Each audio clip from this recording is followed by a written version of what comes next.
You know what I love? Sports. I love sports. Sports. When it comes to Texas A&M. Where are you getting this information? Let me tell you. Welcome to TexAgs. It's here. It's time. There's always a buzz in the air when you hit this moment. He is a guy that has gotten better and better and better. He's just got that dog in him. We will develop men. We will graduate players, and we will win championships on the field. I think of him as this hawk. Before long, he's going to be swooping in on those quarterbacks.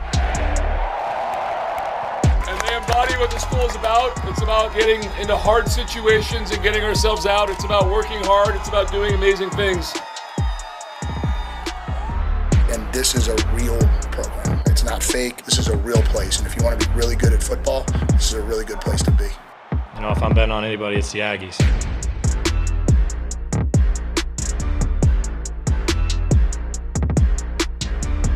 Typically, 11 runs to me is a win for this Aggie baseball team. Typically, but 4 of those runs you didn't really earn. Well, and you shouldn't have had. But they still anytime count. you give up 13 in one inning, makes 11 seem like a moot point. Richard Zane's here with us on the Go Hour presented by the Warehouse at CC Creations. Olin is in Baton Rouge watching Quinn graduate this weekend. That game, it started off like, okay. Oh, yeah. I've seen this team do this before, right? Get up 2-0, felt good. We're thinking about ideal scenarios, talking about ideal scenarios entering the Thursday opener, and you're like, well, you need some length out of Ethan Darden. He gives you 6 up, 6 down to start the game. You homer twice, a pair of solo shots in the first from Grovic and Hakopian, and you're thinking, maybe we'll get that ideal scenario. And then you got the polar opposite. It went 180 degrees, snowballed on you in an instant, and turned into an avalanche, David. I saw this. The most runs, you put this in your article, A&M has allowed in a single inning since at least 2000. At least. And the way you find that is you go through A&M Athletics schedule page, and there are box score links for every game through every season, beginning with 2000. So kind of the explosion 90s, of the internet, right? The 90s, you don't have any of that, not readily available. So credit to Alex Miller, the Bryan College Station Eagle, friend of the program. He actually went through each year and tried to find it. Okay. And most runs in a single inning in over half a century. That's not good, David. And it felt like it was not going to end, right? It didn't. And it started ominously. There was a hard-hit ground ball that was ruled a single off the bat of Vitus Valinkis. His brother was the starting pitcher last night. And it kind of kicks off the mound, and Ben Royo's in a decent position, but it hits off the heel of his glove. And it's not an error. It goes down in the book as a single, and it should go down as a single. But if you talk to Coach Michael Early post-game, he's like, if you're playing second base or you're playing the middle infield at this level in the SEC, that play has to be made. So that's one out that you should have had. So it goes single, and then you've got the 9-hitter up, and Mississippi State does what they should do. They lay down a bunt. Bear Harrison picks it up. He turns the wrong way. The throw's high. So now the bases are loaded with nobody out, and you immediately go, okay, how do we minimize the damage in this inning? How do we get out of this inning either tied or down 1? And that scenario kind of... They maximized, not minimized. They maximized the damage. And that minimization did not happen. They damage maxed. Yeah, they damage maxed. Thanks, Nick. They damage maxed. Well, I mean, even Gavin Lyons. Yeah, and that's what's so upsetting is Gavin Lyons has been one of your more reliable bullpen arms, one of your few reliable bullpen arms, and that was 6 batters, awful. 1 out. Yeah, he gets 6 batters, 1 out, 5 runs against him, and then behind him, Grant Cunningham's line looks almost the exact same. He faces 5, he gets 1 out, he gives up 5, or he faced 6, gives up 5. You needed 4 different pitchers, David, to get 3 outs. In 1 inning. In one frame, it lasted 39 minutes, the top of the 3rd inning alone, 39 minutes. And at that point, at least from a writer's standpoint, you get to write your gamer. You get to write your recap because A&M's offense is capable of putting up football scores. We've seen that from them time and time again this year. And to your point, they scored 11. It should be enough. But A&M can come back.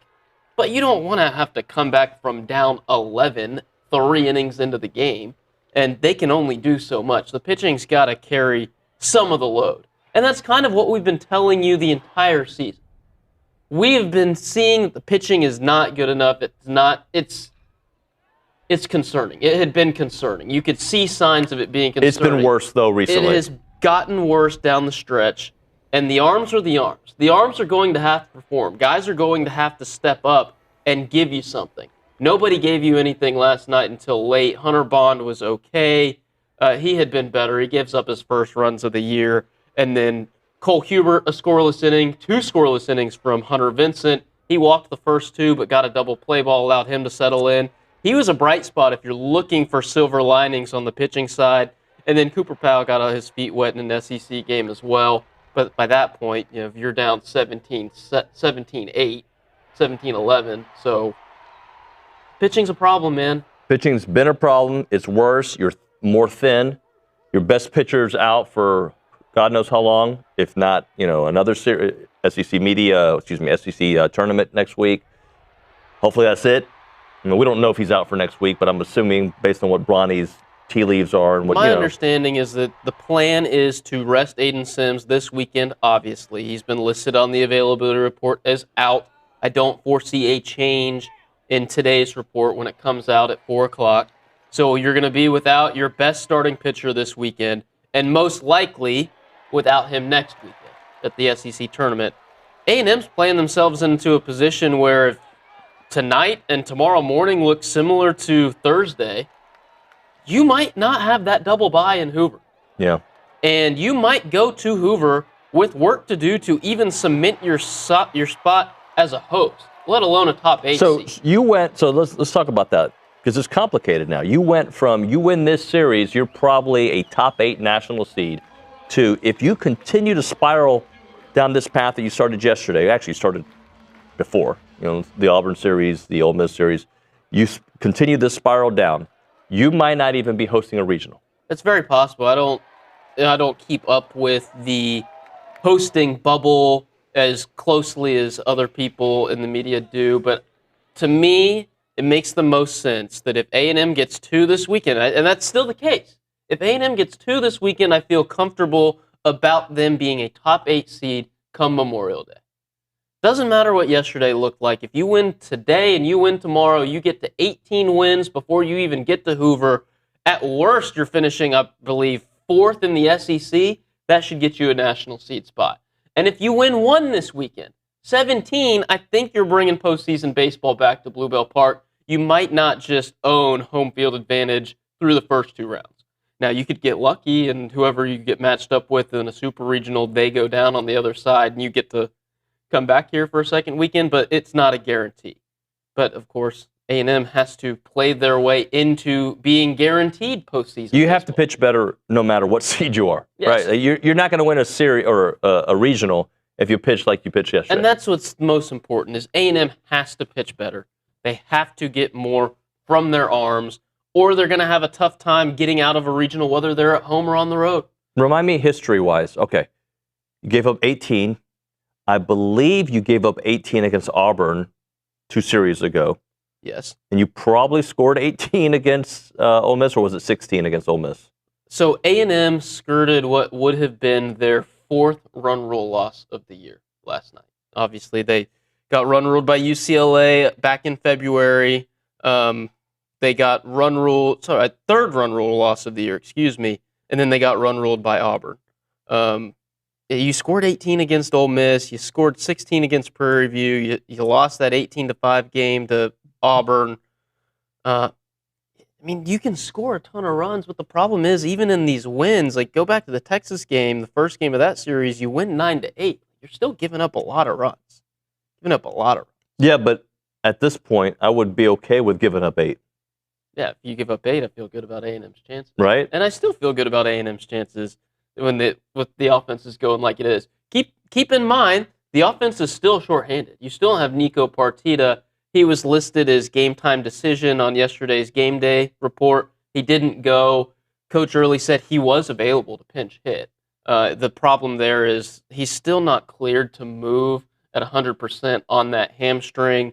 If he were to put a ball in play, I think Early said they'd want him to keep it around 40 to 50%, and they can track that with the GPS stuff now. He said he got up to about 84% jogging in the pregame work, but they want to dial that back just to be cautious with Nico.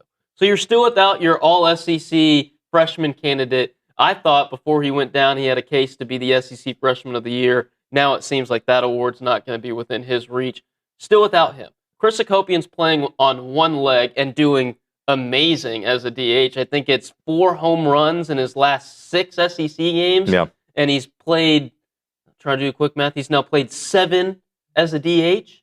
That's impressive stuff. And you're still playing guys out of position when it comes to Jake Dewar out in left field. Gavin Grohovac moving across the infield from first to third. Saw Boston Kellner. What? We haven't talked about that. That's insane. Yeah, I know. He looked like the Phantom of the Opera out there. Would have liked him to be the player of the night, but he only had a couple offensive chances, made a couple plays defensively before they got him out of the game. Just, I mean, the grit and toughness of that kid's amazing, but he's still less than 100%.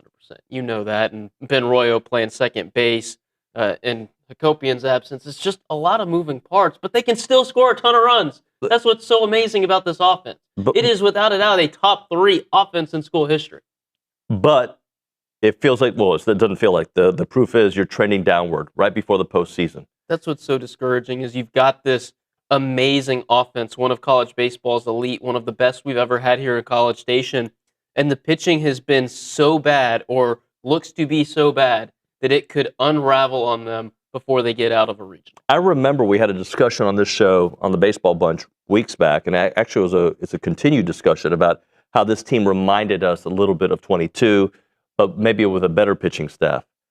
I don't know if we can continue to say that based on the injuries. I mean, that plays a part, right? But I don't think it's better than that 22 pitching staff ending the regular season. I haven't looked at the numbers, and I know statistics and numbers don't tell the full story. I covered every game in that 22 season, so I know what they were rolling out there. There were more guys that you felt comfortable with and you felt were reliable. There were definitely more options down there than A&M has in the bullpen right now.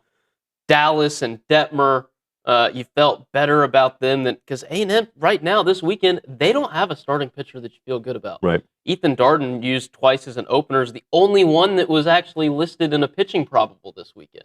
Now you're going to have to get something out of Weston Moss likely today. He's the one who's likely to go today, not official, and Shane Sadeo maybe on Saturday. But that 22 pitching staff compared to this pitching staff, I don't know which one is better than the other, but I know without a doubt that this offense was better than that offense that mashed its way to Omaha. So is it possible? Yes, the offense can carry a lot of the load, but they need somebody else to help shoulder it too. And that's going to have to come on the mound. Yep. Guys are going to have to step up. The guys are the guys. We've said that over and over. It's not like they can go make a trade or pick up a free agent. You're not going to do, walk-on tryouts. Cade Bickham's not going to run out there. I'm not going to give him an inning. Neither's David Nuño. Olin Buchanan certainly isn't. I know Stephen McGee says he could give Coach Early maybe one pitch, but probably not going to happen. No. So the guys that are on the roster are the guys that are on the roster. Somebody's going to have to step up, and a few of them are going to have to step up. I heard you and Bronny talking, I guess it was 2 days ago, about the people who graduate early, if they can come and I don't think that's even possible. You can't join a roster this late in the season. I think that is such a far-fetched idea, but in today's college athletics, who knows? You should try. But even then, you're asking a kid coming in from high school, a high school senior, to come get your feet wet in the SEC tournament and then the NCAA tournament? That's not how it works. That'd be crazy. Hey, this is TexAgs Live. It is TexAgs Live. Thank you very much. And it's presented by David Gardner's Jewelers. Hey, thanks for being Olin Buchanan there. I can try. That would be a compliment. If somebody were to call me Olin Buchanan, I would own that. That means I'm headed in the right direction. We are in the Rollo Insurance Studio. This hour has a name, Richard. This is the Go Hour, presented by The Warehouse at CC Creations. And we are currently sitting where? In the Cool Zone. The holistic planning. The holistic planning Cool Zone. You did what Olin does, too. He has to make sure he looks back. I've been listening to the show and watching him, picking up on his mannerisms. Maybe I can scratch behind my ear with the wrong arm. You need the back scratcher.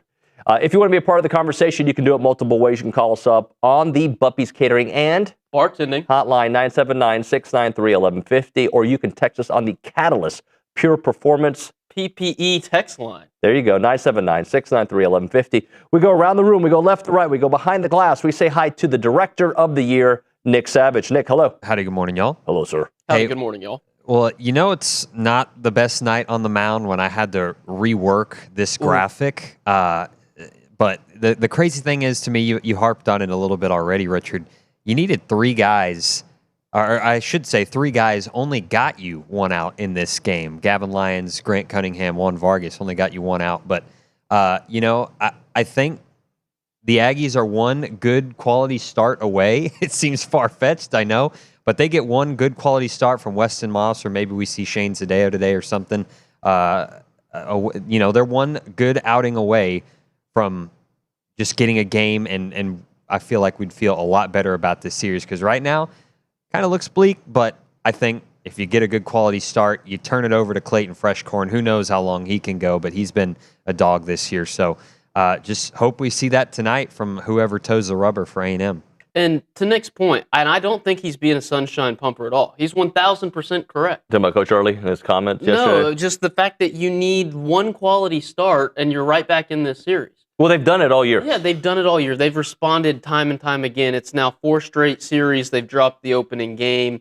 Not a recipe for success, but they've still found ways to be successful. If Weston Moss gives you 5 innings today, and then you get a 1-inning bridge or a 2-inning bridge to Clayton Freshcorn, you're going to even this series up. And then look who Mississippi State's starting on Sunday or Saturday. TBA versus TBA. Look what Mississippi State's done in their Sunday games this year. Not great. A&M's not out of this series. Baseball, it's a 3-game series. You flush that one. We know it's easier to move on after you get your brains beat in. But how do they respond? They've been answering that question time and again. There are still reasons for optimism. Nick told me he wanted me to come in and try to act like it was a funeral. I don't think they're dead yet, but man, the signs are there. All right, let's go to the Angry Elephant News and Social Center. Kayla Gaither, the trainer. Hello, Kayla. You got Munson over there. You're training how to do the Social Center. I know, yeah. I'm finally a trainer. I've almost mastered Social Center, I would say. Not mastered, maybe, but I'm getting up there. You are definitely up there. What do you have for us this morning? Well, talking about pumping sunshine, I kind of want to turn away from baseball because we have a lot happening today. Can I guess what you're going to start with? Let's guess. What do you think? Well, it's going to be a sun-splashed Friday afternoon over at Davis Diamond. No, well played. Yes, it will. Oh, yes, it will, because A&M is playing UConn at 1 p.m. today in Game 1 of the Bryan College Station Regional.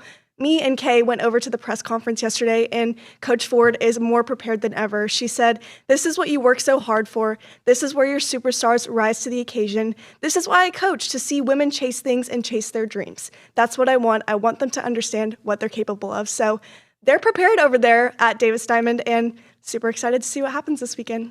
I am as well. I'm a huge fan of Trisha Ford and that program. And not to make A&M baseball's problems, A&M softball's problems, but it's going to come down to pitching over there, and that's a tough regional field. Arizona State, McNeese, UConn today, all 3 conference champions. It's going to take some really nice pitching performances to kind of stymie those offenses, because A&M's got an elite one led by Maya Perez themselves. So watch for that S-squared combo, the Sydneys. Peters and Lessentine, they've got to have good weekends for A&M to move on. Hopefully they have that same bounce-back gene that we've seen from baseball most of the season, because the SEC tournament was not kind. Well, it was 1 game, the Auburn game. But yeah, it was 1 game, and I think what's more concerning about A&M down the stretch was losing that series at South Carolina. Yep. A&M probably should have. A&M's better than that team. I think A&M's better than that Gamecock team. But it's tough to go on the road in the SEC. You lose 3 really well-played ball games. And then you come back home in the regular season finale. You kind of show what you're capable of. You take a game from the top-ranked Sooners, now the number 3 national seed, and a couple of those other 2 games were there for the taking. You just didn't get the big hit. A&M's a live dog here. Yeah. Just because they're the number 15 seed doesn't mean they're not capable of going on a run and getting to Oklahoma City. And for Coach Ford, you know how we all feel about her. She's a rock star. She's awesome. Love chatting with her. So I would love to see her break through that ceiling and get to OKC for the first time as the head coach of the Aggies. Gaither, we'll check in with you here in a little bit. Let's, have we done 1775? No, and I don't know if I could do You it can't justice. do jokes. I can't even. But do you like to eat meat? And mac cheese. I like barbecue and Yeah. mac and cheese, and especially queso mac and cheese. Okay. And yes, the pork ribs and the pulled pork, it is good enough that people of my kind would eat it. Yeah, well, I wasn't going to put you in that position, but I was going to say you can get some brisket. I like the brisket, and the turkey's really good, too. Brisket The sandwich turkey's there? really, really good. Oh, brisket sandwich for sure. And also, the jalapeno cheese sausage. I love jalapeno cheese sausage. Big sausage guy. This is what I would like from you. I would like for you to take the pitching staff, all right, the A&M pitching staff, and just have a pep talk with them, a little TED talk with them, sitting around 1775. Well, I don't know if our staff here at TexAgs likes my pep talks at all, so I don't know how a pep talk would impact the pitching staff.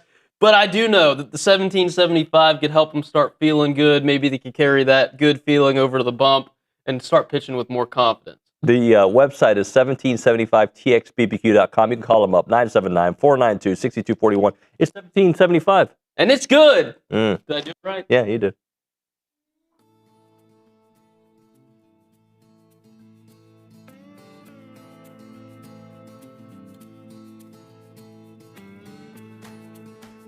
Hey everyone, David Nuño here of TexAgs Live. I want to introduce you to the team at Holistic Planning. Got Jason Barber here, Taylor Pankratz, and also Paul Meredith. Jason, I want to start off with you. What really sets Holistic Planning apart from the others?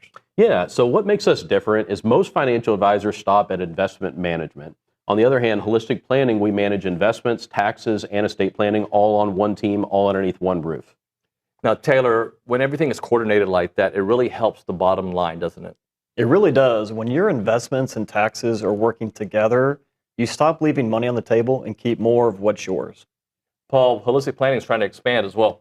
That's true. We just opened our Houston office, and we're looking for people who feel like their advisor isn't seeing the full picture, because that's exactly what we fix. And Jason, there's other opportunities beyond that. Definitely. If you're a financial advisor and you want to join the Holistic Planning team, we're looking to add 50 teams in the next 5 to 10 years. So check out holisticplanning.com/advisors. All right, so if you want a team that actually coordinates everything, go to holisticplanning.com. Aggies, this one is worth it.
Welcome back in, TexAgs Live, presented by David Gardner's Jewelers, Rollo Insurance Studio, the Go Hour, presented by the Warehouse at CC Creations. Richard, I'm not a fan of people not striking back. Okay, I like for people. We know the way you go to jiu-jitsu all the time. You like That's to not what I strike mean. Back. Strike and strike back. So I'm going to give an example. Okay, here's the one I'm thinking about. So Trey Wallace, a friend of the show from Outkick. He was on WJOX in Alabama talking about the whole Lane Kiffin Ole Miss saga, right? And he says, talking about Ole Miss, they're sitting back just laughing. Ole Miss has got a number of bullets in the chamber they haven't used. There are things that transpired in Oxford that if Keith Carter wanted to, ... That's how the quote kind of ends. And here's my thing. If you got those freaking bullets in the chamber, I should probably phrase it differently. If you have ammo, what can I say? If you have stuff, use it. Why wait? What are we waiting for? If you've got stuff on a former coach, I don't understand why, if you're planning on using it eventually, because then you don't use it. It's getting juicy. It's getting juicy. We should probably reset what happened for those who don't know. Go ahead. So Lane Kiffin did an interview, I think it was with Esquire magazine. Does that sound right? I thought it was Vanity Fair. That's probably right. Is Esquire a thing? I'm sure it is. It was, all I know is it was like a non-traditional sports publication. Right. And he said, basically, he didn't say the words that Oxford is racist, but he said there's a lack of diversity there and it was hard to get players to go there. Yes, and then there were a ton of memes that came out, of Lane Kiffin basically being ML Kiffin or, Pee Wee Kiffin where he's got his arm around Jackie Robinson. Right. The memes were amazing. But here's the thing. Don't you remember when he was doing this PR spin last year that had that ESPN documentary behind the scenes with him and how he kind of loved Oxford, does yoga in Oxford. Everything is amazing in Oxford. And then... he tries to be a chameleon. He tries to do and say anything to fit into his current community, his current surroundings, while also trying to burn down everybody else around him or the places he'd been most recently. And he's trying to do that to Oxford, Mississippi right now. He's been trying to burn down Ole Miss since he left. Well, Look at the way he held him hostage on the way out. That was insane. That guy does more media appearances because he just did another interview where he thinks they might have won a national championship had they let him coach the rest of the season. Yeah, but it was outrageous to even assume or even think that they were going to let him coach. Ole Miss made the right move there. Pete Golding, very impressive run in the playoff, getting him to a semifinal, correct? Yes. They won a couple games. That was kind of shocking because how often do you see a team that loses its head coach still find success? I'm not a Golding guy, by the way. I'm Agreed. indifferent. I'm not a huge Pete Golding guy. I don't think he's going to be a great head coach at Ole Miss, and maybe I'll be wrong. Very rarely am I allowed to have opinions on football anyway, so there's a high probability that I will be wrong. But Lane Kiffin it's so funny. It's so shocking. I think the comment, beyond Lane evoking racism and all of that, the comment that was most eyebrow raising was the AD at Ole Miss after the start comment. He's like, well, it's funny how worried people are about our success. No, they're not. I didn't like Sark's. I don't think we're worried about your success in Oxford. I think your time has come and it's gone.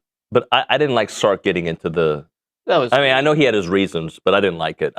Just stay out of other people's dramas, kind of.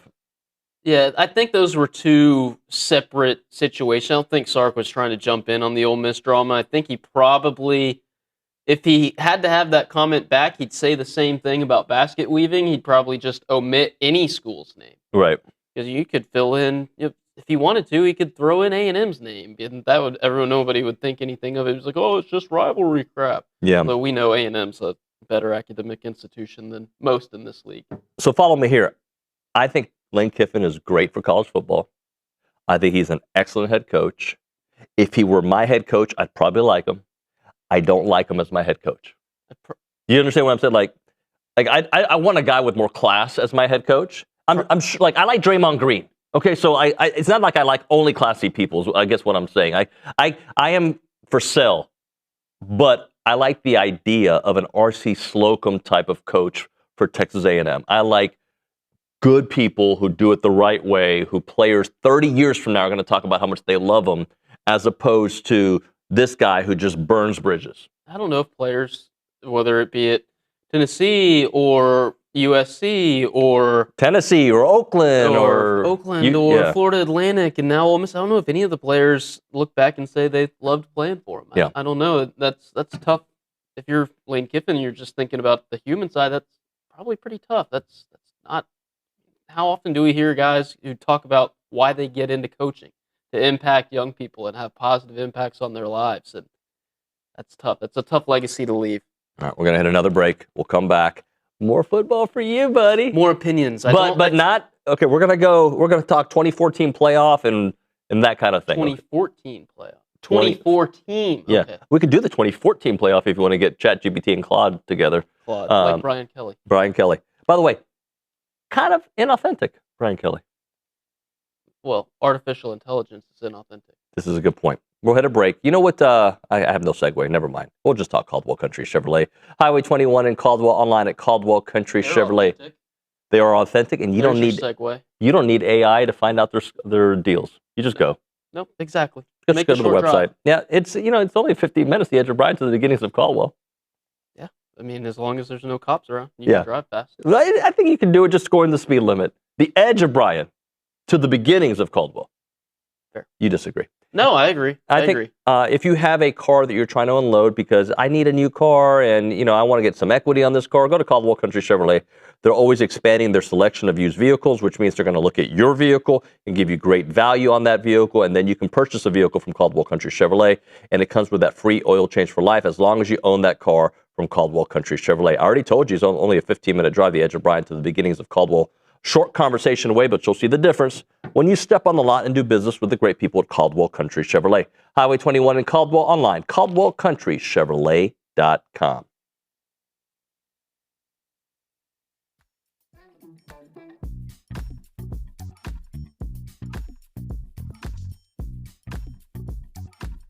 I wish I had Olin here for it because he loves energy drinks. Catalyst Citrus Spark. This is one of the new flavors out there. Whether you're grinding through workouts, cramming for a test, or closing in on a deal, or getting ready for TexAgs Live, you never know, right? Fast becoming the go-to fuel for Aggies everywhere. Zero sugar, I'm all in for that. Or synthetic sweeteners, no artificial colors or flavors. Catalyst delivers clean, high-performance energy with smooth, crisp taste that is never syrupy, designed for both health and hustle. You want to get going? You use this Catalyst right here. It's about pure energy and pure results. And what sets them apart? Packed with premium nootropics blended to boost focus, clarity, and mental stamina. I need this. I'm in, guys. I'm in. Plus, with plant-based caffeine, vitamin B12, B6, Catalyst supports metabolism and energy production, making it more than a drink. It's your lifestyle training partner. Built for competitors on the field, Catalyst fuels strength, focus, and pure results.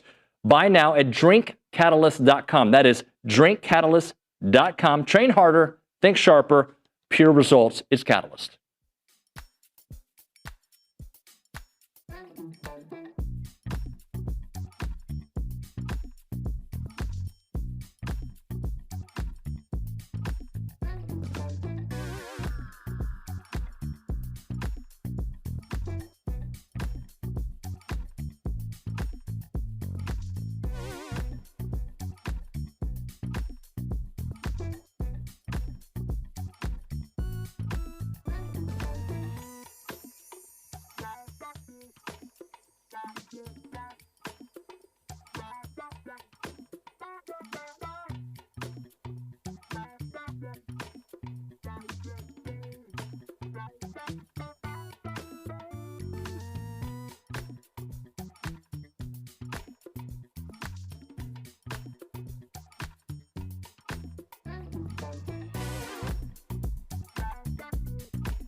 All right, we are back here on TexAgs Live. We're presented by David Gardner's Jewelers, Rollo Insurance Studio. Let's go to the Angry Elephant News and Social Center. Kayla Gaither, I cut you off earlier because we were late for a break. We had two old guys just chatting away. Richard gets into the old guy territory now. I'll be 30 next year. Ooh, wow, bro, you are old. I know. Wow. They remind me daily. They've started calling me Unc, which makes you Grandpa. That's what they told me yesterday. And you're not that old. You're getting up there. But I'm not. I'm not looking. I for do act that old. homes I for try you not yet. to look that old, but I do act that old. That's fair. Yes, that's true. All right. Do you have any comments of the topics we have discussed? Well, there have been a lot of comments in the YouTube chat talking about baseball. I do want to highlight somebody in our TexAgs chat was commenting, and he's saying it's not all the pitchers. It's the coaching and or philosophy. The players aren't buying in or executing what they're asking. What they're being asked of. This is Calvin in the TexAgs chat. I wanted to bring it up to y'all to get y'all's opinion on this. I'm going to keep going because he keeps let me pause there. Go ahead. Like, I don't think it is fair to say players haven't bought in when he has not lost people off of this roster, when there have been injury situations. Were we saying that 2 weeks ago when they were the hottest team in baseball? Like, I don't think we were, right? So I just don't think that is... Like, you have to be in a locker room or close to a locker room to make that kind of assessment. And I have not gotten that from national guys that cover A&M. I haven't got that from our guys that cover A&M. So I don't think that particular statement is fair. There's a yin and a yang to it. 4 weeks ago, we were talking about how Jason Kelly deserves a lot of props for getting what is a shorthanded pitching staff to a level where it can compete in this league. And they were better than just competing in this league. But... you saw the signs. You saw the lack of depth. They are who they are. And they are who they are. It's now rearing its ugly head. And I think some of that can be true, but I think some of that is far-fetched, or at least a little bit hyperbolic. That would be my thoughts on that. I think A&M needs more depth and higher level of arm talent on the pitching staff. I think everybody can see that. Yep. But there have been guys who have been drastically improved under Jason Kelly's tutelage. Aiden Sims, Gavin Lyons, Clayton Freshcorn, 3 perfect examples of those guys. And I know Gavin Lyons wasn't very good, uncharacteristic from him last night. And then there are also guys who took steps back, regressed under him. Whether you want to point out Ryan Prager last year or Shane Sadeo as he returns from injury, but I think that's probably more injury related than Kelly coaching. There are good signs and there are bad signs, and that can be true for all coaches in any profession. I just don't like, on both ends, overreacting. By the way, Calvin's a great poster. He's always involved in the show. I don't like overreacting during a injury-ridden part of the season. That doesn't mean at the end of the year, you look at the first 2 years and you evaluate every position, every coach, and you say, where were we get better, where were we not? Right now in the middle of it, I don't think that is constructive. I mean, especially if there's no evidence of that. I would say they've got to be better pitching, and then Michael Early's got to figure it out this year and moving forward. The pitching staff has to be better, and that starts with recruiting, whether that be the portal or high school. I think they're doing fine. They're going to have plenty to sell as far as getting portal guys in. But then beyond that, guys still have to execute. Yep. Jason Kelly's not the one throwing the pitches. Might be the one making the calls, but if guys are mistakes and locations that are getting beaten around the ballpark, JK can't throw the ball over the plate for him. Yep. So it's on the pitchers, it's on the players themselves, and yes, to your point a little bit, some of the blame, probably a lot of the blame is going to have to be shouldered by the pitching coach as well. So a couple days ago, I put on the rundown, I wanted to talk about what I think the 2014 playoff, if it ever happens, and there are signs that it could happen here soon. There's signs. I think Jim Phillips, the ACC commissioner, yesterday said he thinks ESPN wants to keep it at 12 to 16, not expand to 24, but the Big Ten, the ACC, I think the Big 12, they all want to go to 24 teams. Shocker. And more games means more money from TV revenue. And the SEC doesn't. But I've heard coaches say, yes, it'd be better. And here's, I'm curious what you think and what we all think, the listeners. An expanded playoff, what does that do to coaches' job security? Because when more teams can get in the playoffs and you don't, Because it is all about making the playoffs now, right? We're kind of seeing the same conversation around college basketball right Yes, now. we are. What they expand to 76, so now a benchmark for a lot of coaches, a lot of bonus structures built around making the NCAA tournament. It's now easier to make the NCAA tournament in hoops with the 76 team field as opposed to 68, as opposed to 64, as opposed to 32, and so on and so forth since they've been expanding that tournament. My question is, where does the expansion stop? Where does it stop? I think 16's right. I think that if you're going to expand, don't expand beyond that. But the same issues we heard before the playoff where, the computer is just deciding who plays in the BCS championship game. That's not fair. We need to have a playoff system. Because team 3 or 4, they were feeling slighted. Then we went to 4. Now team 5 and 6 are feeling slighted. Now we're at 12. 13 and 12 are feeling slighted. 13 and 14. Someone's always going to feel slighted. It's going to keep going and going and going, and they're going to be loud, and the arguments for why they should be included are going to be good arguments. But at some point, you got to put a cap on it. I think 16, if you are going to expand again, that's it. It doesn't need to be 24, because how many more weeks are we going to play college football? It gets tough. But what is success then? Because basically what it ends up being is a participation trophy for, hey, we made the play. Like, I think the NBA playoffs suck because I think the play-in game idea, even though it's intriguing television, it's stupid. You have teams that are under 500 or right around 500 making the playoff. That is not postseason bound. In college football, are we going to get to a world where an 8-4 team goes to the playoffs? That's stupid. I agree with you. I don't think you should expand that far. I think it still should be difficult to get in. And with the parity in the sport we see today, 16 is where it feels right. Because 16 teams, you saw what Miami did. What seed were they? They were the 10th seed, right? Yeah, they went on to the championship game. There are enough talented teams in college football, year after year to make a 16-team playoff compelling. But then what is success? Because just making the playoffs, if there's 24 teams, to me doesn't sound like success. For instance, in the NCAA basketball tournament, depending on if you're a basketball school or not, like for A&M basketball, for a long time, just making the tournament felt like success, right? Mm-hmm. Now Bucky's trying to elevate it to, hey, we're going to get to the second weekend in the tournament and beyond, and get to a Final Four. In football, what would be considered success? If you are a football school that puts all these dollars into NIL and in a winning program, is just making the playoffs a successful season? Was making a playoff for A&M last year a successful season? Yes, it was, because they went 11-1 during it. Yeah, and it doesn't feel like a success the way the season ended, though. Right. Success has to be measured differently, and it's got to be... There's multiple layers to that success. You have to include all of the context surrounding each program year after year, and one year's context cannot be carried over to the second year. I think about my Lions.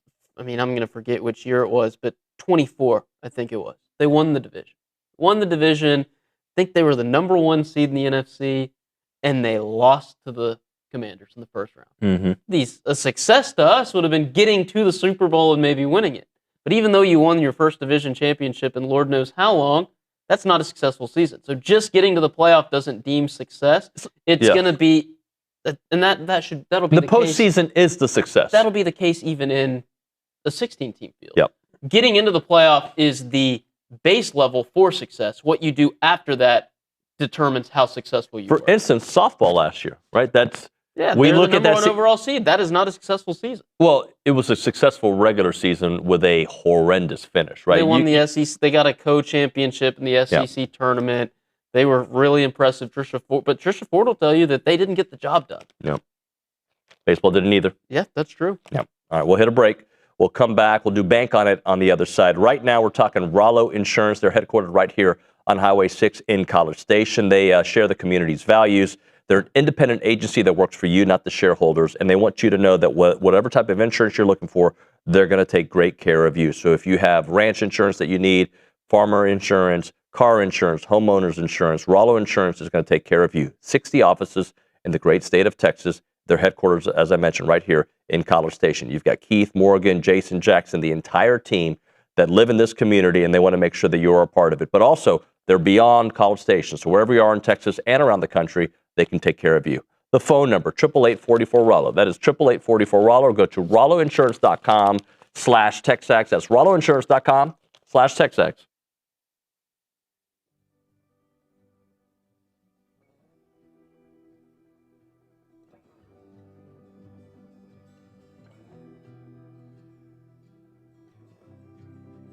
Everyone, David Nuño here for Allen Honda. Had a great conversation with them earlier today. John Allen's the owner. He's been here forever. And also their GM, Rusty Skinner, great guy. Wonderful conversation. They're super local. They're a family-owned dealership, not some massive auto group. And they treat their customers like family because they basically are family.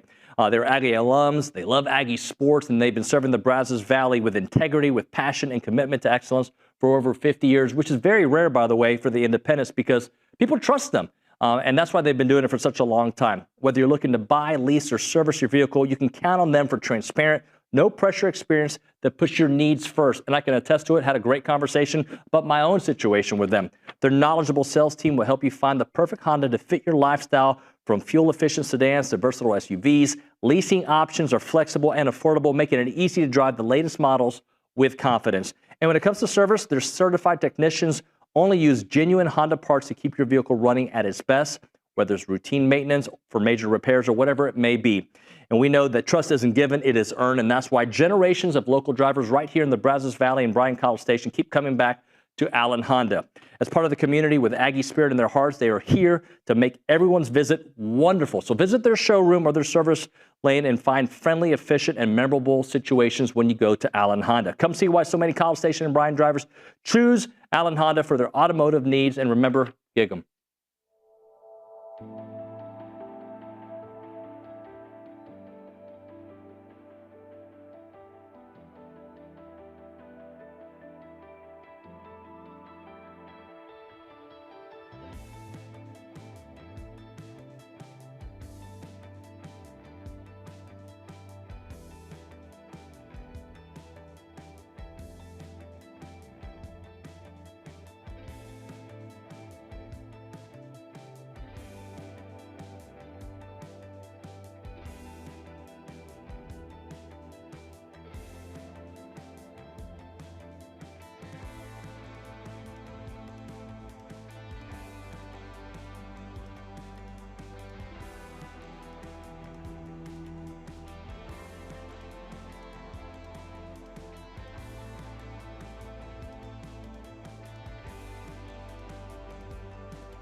All right, hanging out here at even know what 2112 is.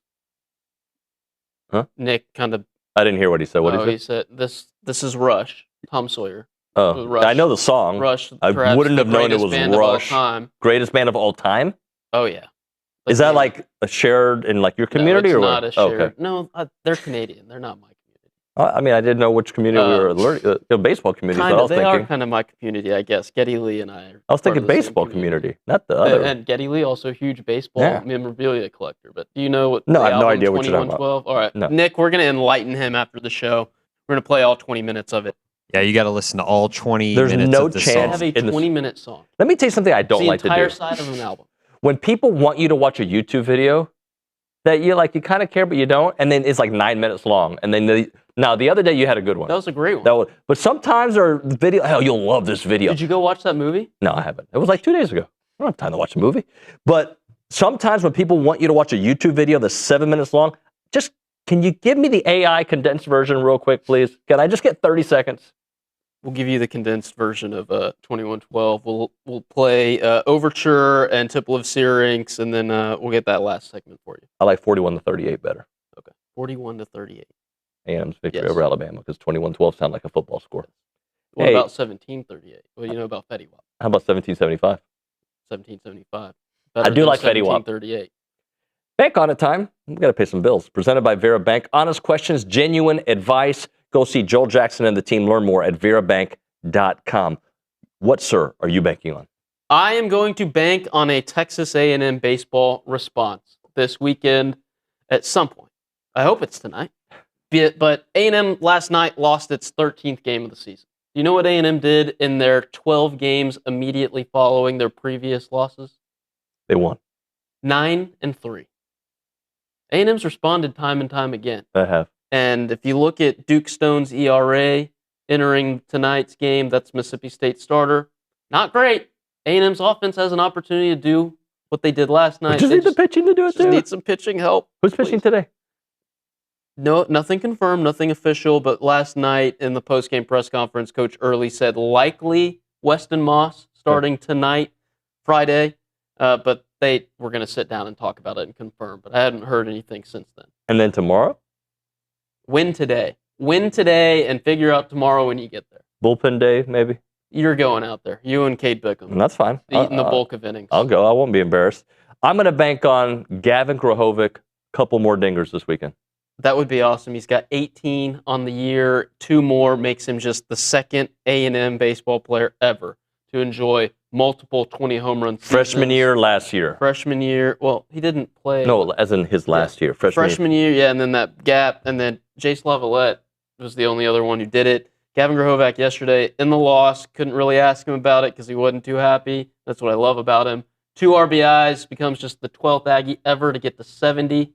Impressive stuff. It's been an impressive career from Gavin Grahovic, and you only got 2 years out of him because of the injury. And he's another reason why I like A&M to bounce back. He's a leader in that clubhouse, and there have been times throughout this season where whether he's playing first base or he's playing third base, when he steps in that right-handed batter's box, it feels almost as if he's trying to will his club to a win. I think about the way he started those games against Texas. He's got that it factor, and as he goes, the team goes, and he's been going great, not just good, for the bulk of the season. So you are going to stick around for the baseball bunch? I will. All right, we'll if do that. That's okay with you. Yeah, it's fine. I don't care. I mean, I do care, but I don't care. A Nuñoism. He does, but he doesn't. I do care, but at the end of the day, I don't really care. Kayla, let's close it out with a comment or two. Well, I was going to talk about Devon Achane signing a $68 million Sorry, I've been overruled. No, but I will get to some comments. It's just a lot of people do have opinions about baseball this weekend. One of them... People are mad. People are mad, and one of them is saying A&M baseball is like Oklahoma under Lincoln Riley. An amazing offense absolutely wasted by poor defense, pitching unable to overcome. Or what about that 2013 Texas A&M football season with Johnny Manziel and Mike Evans? That offense was elite. This was bank on it, right? Yeah. Devon Achane's taking it to the bank. He is taking it to the bank. Congrats. That's I feel like Olin every now and then. I channel that energy and come up. I can't wait to see you as a 60-year-old, which means I'll be 100. Anyway, that's going to do it for the Go Hour presented by the Warehouse at CC Creations. When we come back, we'll move to the desk. We'll have the baseball bunch, Scotty and Bronny and Richard, myself, that and more. It is TexAgs Live.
I didn't like the baseball game yesterday. Welcome into TexAgs Live. We are presented by David Gardner's Jewelers, Rollo Insurance Studio.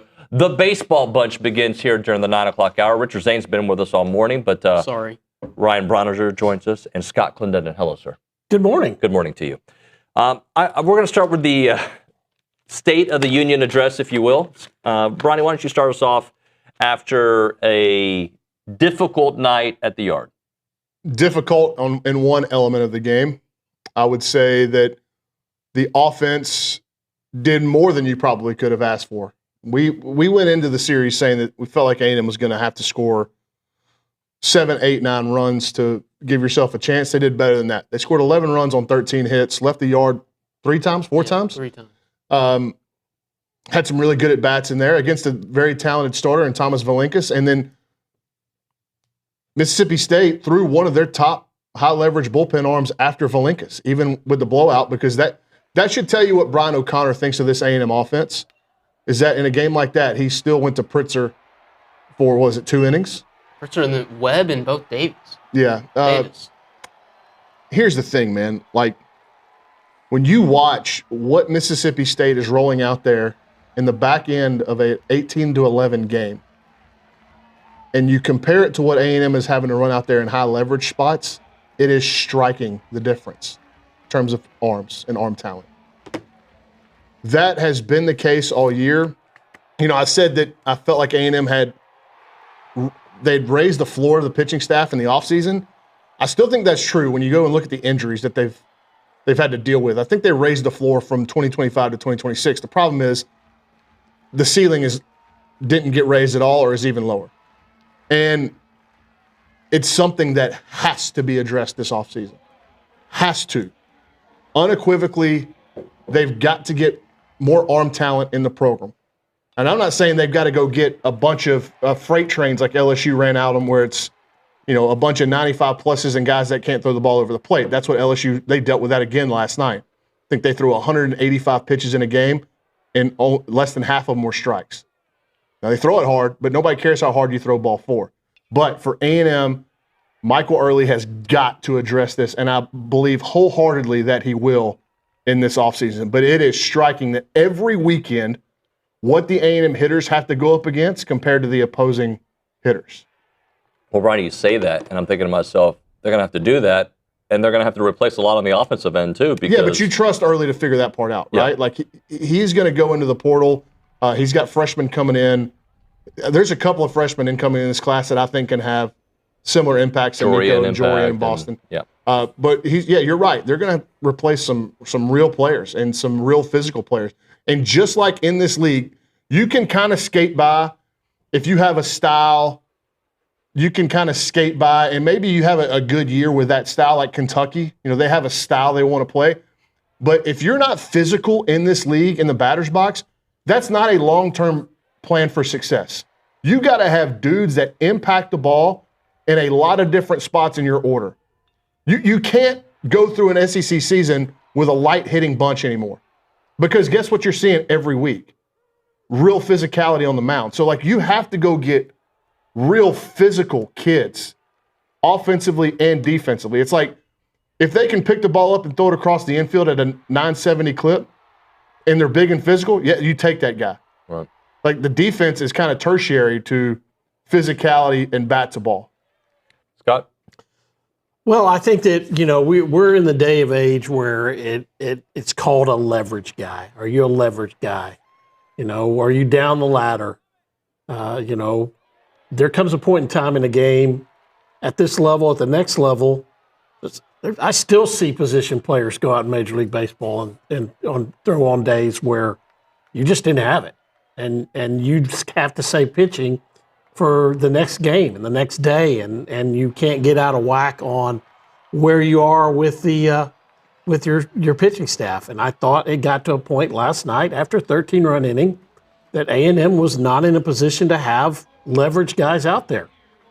And that points to the fact of this weekend, one game, one win, unless Florida sweeps out, gets you in the top 4 in the SEC. And that's what it boils down to is, if you want to be as successful as you can, you don't need to play a bunch of games in the SEC tournament either. You need to have won enough that you have a double bye. And I think that this team last night was put in a position where you didn't know the offense was going to rally like it did, but it also wasn't going to rally and run that hole back in. Yep. So I think that last night was a position where you had to throw guys. And I loved what I saw from Hunter Vincent. There were some guys that went out there. The most talented arms that came in the game were from Hunter Bond on to the end. Yeah. Yep. Like I would have the only critical element to like what I would have probably done different, and this is with the benefit of hindsight, but even in the moment, I'd have probably gone Bond ahead of Cunningham because at that point the game was still Mississippi State had made a run, but it wasn't untenable at that point. And Bond, I want to see him in higher leverage scenarios because we've seen Cunningham in higher leverage scenarios. It hadn't been good. And we've seen Juan Vargas in higher leverage scenarios, and it hadn't been good. It wasn't good for either one of those guys again last night. The most swing and miss, the most uncomfortable that Mississippi State looked was against Bond, Cole Hubert, Hunter Vincent, and even Cooper Powell. Yeah. So all the youngsters. Yeah. But A&M didn't put them in a position where they are any more compromised to play the next two games than they were as that 13-run inning was going on. And unfortunately, it's ugly. We saw it against Vanderbilt, and it was like, well, what are you going to get from Gavin Lyons? It wasn't just that weekend or the rest of the thing, and he went out against Vandy the next day and shoved. Well, I also want to talk about the decision to take Ethan Darden out in that moment and then go to Gavin Lyons, because to me, in the moment, I'm like, that's the right decision. Mm-hmm. Now, Ethan Darden was a little bit unlucky. Had the first ball to start that inning. We had some people on the message boards that were saying that play is a routine play for Royo and it's an error. No way. Ball's hit over 100 miles an hour and it hits the mound. When a ball is hit that hard and it trampolines off the mound like that, the second hop is incredibly tough because of the amount of topspin generated. Ben did all he could. So you're told that you're trying to get as close to that second hop off the ground as possible if you can't get it in the air. You want to catch it because there's so much topspin. Right. Don't give it a chance to really shoot up on you. Ben did everything right. He just couldn't glove it cleanly. That's an infield single. The bunt, which I was surprised that Mississippi State was going to give up an out that early in the game with an A&M pitching staff that's this short. The bunt, Bear goes to it and for some reason turns inside, turns the wrong way. It puts he doesn't get his hips back around, then it puts your arm in a lower slot and it ball sails on him. He should have spun, turned his butt toward the infield, spun, and give himself a better platform to throw. But in the moment, I thought that was the right decision because you had bases loaded, no outs. Darden, if you'll remember how the game started, it was a 3-up, 3-down first inning with two absolute rockets right out. Frey destroyed that ball right to do it. Yes, like two missiles. And so I think the plan was to get Darden. We'll see how he's doing. If he's in a spot where we can get him out so we can use him later, we'll do that. Plus, you had the experience of what he did against the top of their order. So it was right to go to Gavin Lyons because on this pitching staff, Gavin Lyons is your best ground ball guy. Yep. And he got ground balls. They were in bad spots. But then the issue was like Gavin Lyons, he just has no feel for the thing going the other way. Like the cutter is still a major work in progress. You can ask, why is the cutter still a work in progress? If it's, he's year 2 on campus, has it gotten better? That kind of, you can start asking those questions, but he has no feel for the ball going the other direction toward his glove side. And so people are doing a much better job of kind of staying on him, especially lefties, staying on him and hitting the ball the other way. And he just hasn't had anything to make them swing over the top of or make them speed up on to the inside. Mm-hmm. So it's really kind of put him at the mercy of, are these guys at the plate going to have a really good plan and approach? Gavin Lyons fits on every pitching staff in the country because he's so unique. And despite his best bullet maybe being 93 miles an hour on a good day. So because his arsenal is different, he fits everywhere. The problem is you've got outside of Fresh Corn, there's really no ceiling above him that's been reliable on the pitching staff. The way Hunter Vincent threw the ball yesterday in a non-leverage scenario, I get it, with not a lot of circumstance happening, but that looked like Asa Lacy. I mean, it was up to 97. Yeah. There was a bunch of 97s in his outing and real swing and miss. That is what they have to go recruit. Guys like that. Richard, I'd love for you to jump in on state of the team. I know you talked a little bit about it, but based on what we've all talked about, what was maybe encouraging, if there was something that was encouraging? I'm always encouraged by the Aggie offense. I know they scored 4 runs after that drop pop-up that likely ends the game in a run rule, but they homered 3 times against Valincus. That was shocking. He entered the game having allowed 8 home runs all year, and A&M tagged him for 3. A&M's offense always gives you reason to be optimistic. And then, like Bronny and Scott talked about, the arms at the back end of the game was helpful. The fact they didn't burn anybody for today or tomorrow is helpful. You still have Moss. You still have Sadeo. And the other thing, to me, guys, it's baseball. What happened yesterday, the past is not indicative of the present or the future. Sure. How many times, and we talked about it, I told you on Bank Out in the last segment, A&M is 9-3 in games immediately following a loss. So if you're questioning this team, if you're acting as though the sky is falling, it is not. We know that their path to a top 8 seed, at least in the regular season, is now difficult. They've lost their margin for error. They have to win their next 2 games to get to 18. At least that's what we think. What happens behind closed doors on Selection Sunday or Monday, we'll never know. But to get to 18 wins, you have an elite offense. You have Sadeo and Moss, who have both looked better recently in their last probably 2 outings for Sadeo, 3 for Moss. Although I don't think Moss was great against Mississippi Ole Miss, but he was all right. So there's reasons to be optimistic. Yeah, and you can They've get responded to all time. They've responded all year. And the next 2 starters for Mississippi State, you can get to. Absolutely. Their numbers aren't anything like Valincus. And if you had success against Valincus, your offense is thinking, we've hit their guy. We have hit their guy. And it's, I'm not saying this, watching the game last night, I thought back to playing against Florida State and Super Regional go to the College World Series. And their offense destroyed Derek Hadley and everybody that went out there. They scored 20 runs. And I'm watching the A&M offense that day put up 11 against one of Florida State's best pitchers. And I'm sitting there going, they think they're going to beat Michael Waka when your better guys can't get this A&M offense out? I don't think that's going to happen. And it didn't. Now, I'd like to have Michael Waka go. And that's the other thing. I would love to have Michael Waka. But I'm saying your offense can carry momentum forward. That's it. When you score at the end of the game, can it go on to the next day? We've seen that happen a whole bunch. And it's going on to the next game with guys that aren't as good as their number 1 that went out there. And I'll be interested to see, Nico Partita was listed as a game-time decision yesterday. I don't know how close he is. I'd be willing to bet that they're not going to take any chances. Early said last night he was available to pinch hit. It's running that is the problem. They would not want him to run beyond 40, 50% in a game action, but in practice, you can't play him then. He's up to 84%.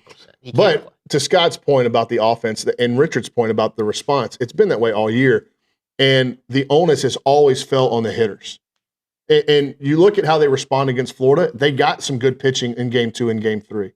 Against Vanderbilt, the offense stole the show in Game 2 and 3, but they got enough pitching. And that's the descriptor that you want for A&M, this A&M team, is are they going to get enough pitching?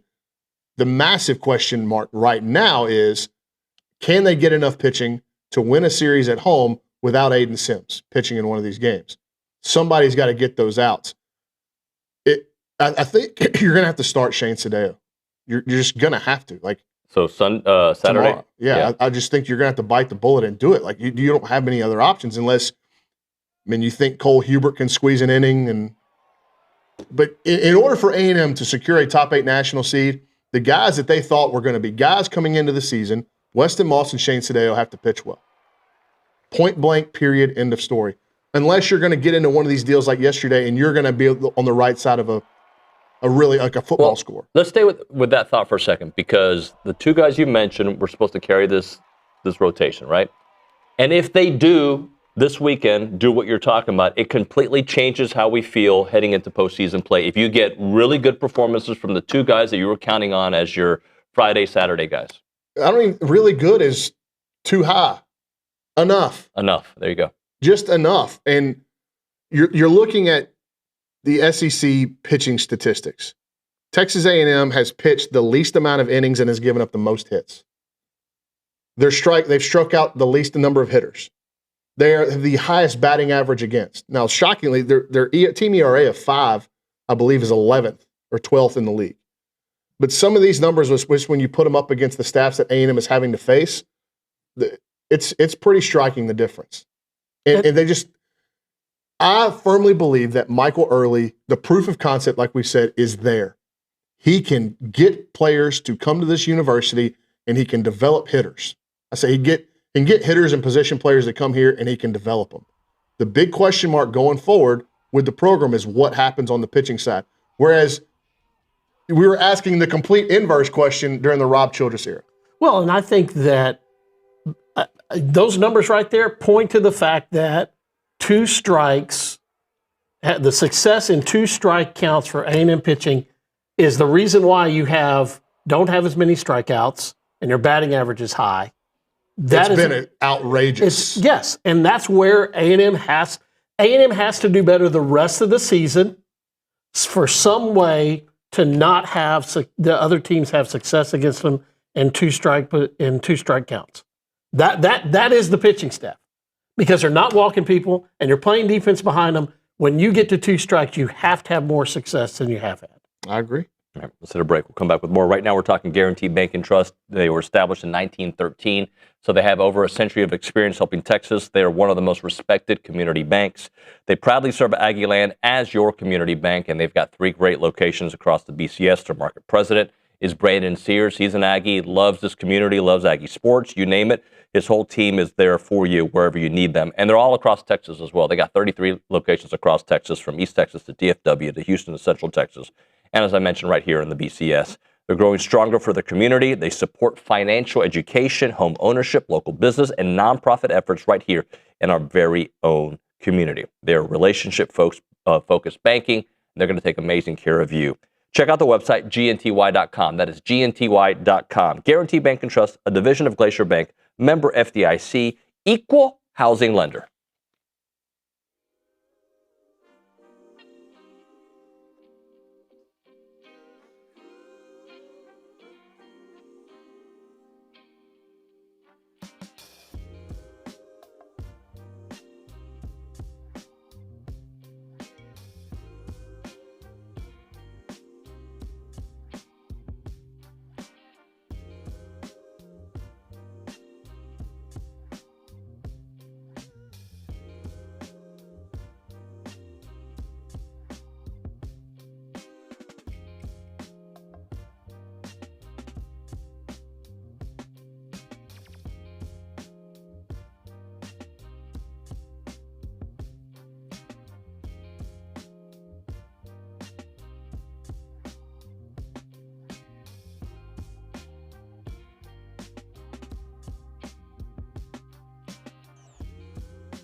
All right, we're back here on TexAgs Live. We are presented by David Gardner's Jewelers, Rollo Insurance Studio. Shout out to Ron Novak, Richard's good friend. Bronny, let's chit-chat about something good. I think Gavin Grohovic is something good. Yeah, we're going to balance, right? Because people don't like when I go too negative or too happy, so we do a little bit of balancing here on the show. Again, like we have examples this year of the pitching imploding in game one of a series and A&M coming back and handling business in the next 2 days, and a lot of that is driven by the offense. But you are going to have better pitching to beat Mississippi State over these next 2 days. You're just having to do it without Aiden Sims. So the confidence that it's going to get done is obviously that's dwindled. But yeah, offensively, man, like what can you say? A&M is a top 10 offense in just about every metric across college baseball. They probably struck out a little bit too much last night, but they still scored 11 runs on 13 hits against a really high-octane pitching staff and again, a pitching staff that threw some of their best arms at you. I thought Grohovic just continues to play at an All-American level. I think gotten to the point now because, I was thinking about this during the go hour, listening to y'all talk about Gavin. And if I had to pick a first baseman on an all-time Texas A&M team, I think now I'd put Gavin Grohovic at first base.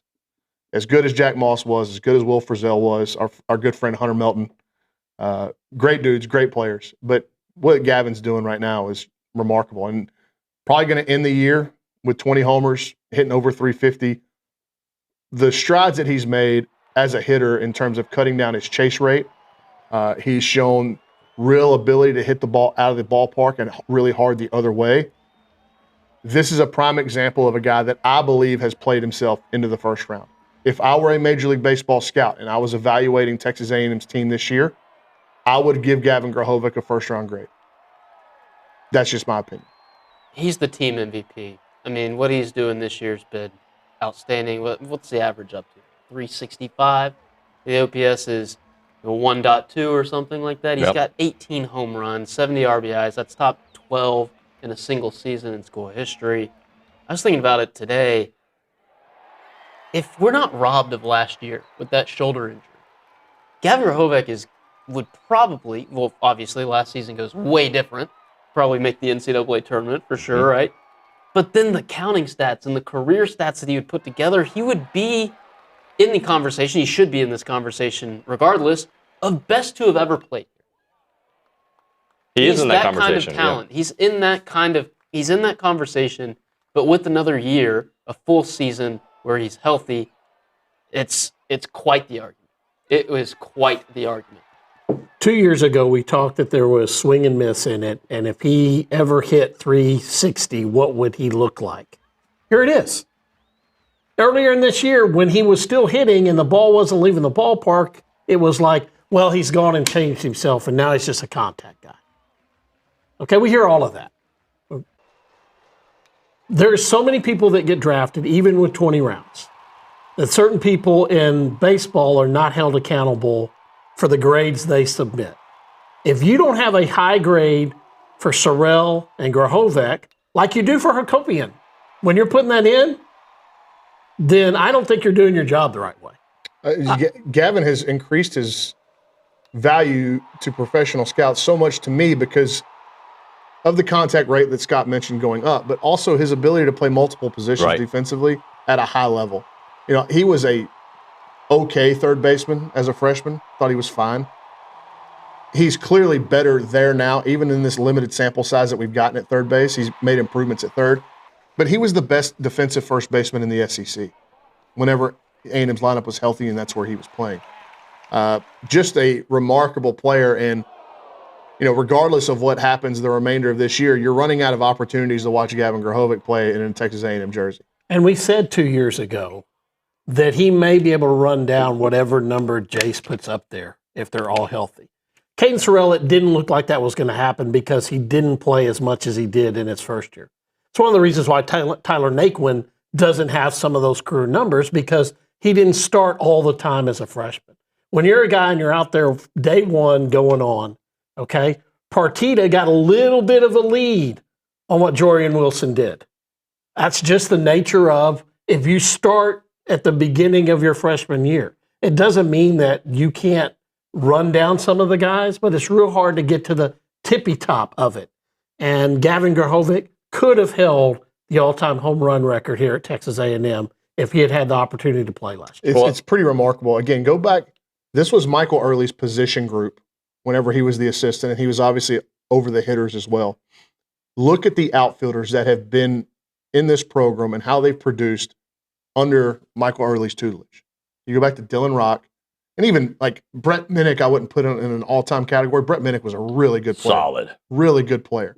But then you have the run of Jace, Braden, Sorrell, Jorian. Like, these are all real dudes. Like Jorian, if he keeps checking these markers, we're going to be talking about him. All-time grades. In like the same vein, yes. So again, like when you're trying to form optimism about the program going forward, you look at guys like Caden Sorrell and Jorian Wilson going all the way back to Rock and Braden and Jace. And then you look at guys like Gavin Grahovic and Nico Partita, who were recruited solely by Michael Early. There is your confidence in the hitting side that the proof of concept on the field and on the recruiting trail is there. It's present. This guy can get players. He can develop hitters. What happens on the pitcher's mound will probably set up what his program looks like going forward for the next, if it gets another 3 to 5 years. Certainly an important conversation, Brian. You're right, 1,000%. But going back to Gavin, and we've talked about what he can do on the field, but the intangibles are so important with a guy like that. After the year they had last year, things needed to change inside the clubhouse, and he was at the forefront. He was the leader. He is the unquestioned clubhouse guy pushing this team forward. And I think he's going to be remembered for that side of things inside the walls of Bluebell Park a lot more than what he's been doing on the field, although it's hard to overshadow that. And I mean, he's a complete player on and off the field. He's easy to root for, and what he's doing so far this season is really special. But this team's not in the position where they're at without him off of the field. And that's why it gives me confidence that they're going to be able to respond, because he's the guy that's delivering the message. And I told you this earlier in the Go Hour. It feels though at times when he steps in that right-handed batter's box, he is trying to will his team to wins, and he can get it done. Well, and I think you said it during the Go Hour, but I don't think we touched on it here. His 42 RBIs in conference play this season breaks an A&M record for the most RBIs in a single season. Yeah, I thought you mentioned that. So yeah, I knew the from 70, the leadoff spot. I knew the 70 total. Yeah, And like Bronny said, from the leadoff spot. Ridiculous. Yes. All right, we'll hit a break. We'll do a little bit more on the other side, a lot more. Right now, when it comes to preserving your farm or your ranch's legacy, it's not about capturing pretty pictures or posting that on Facebook Memories. It's about capturing the essence of your land and understanding what it all means for the future generations. And that's what Chance McClain and his team at Heritage Films have done with their Heritage Films, Farm and Ranch Films, part of their website. What they want to do is transfer the values that you built your operation on to the future generations. So if you got a family business, family ranch, or you just want to tell your family story, let Chance and his team tell that documentary in a 2-hour form that's very similar to what a Netflix documentary feels like, but it's obviously a different kind of scale because it's about your family and something that's going to be around for the test of time and something for the future generations to really know your family story. Check out the website, yourheritagefilm.com, yourheritagefilm.com, or call them up 713-893-8341, 713-893-8341.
Howdy, this is Texas A&M pitcher Aiden Sims. You're listening to TexAgs Live.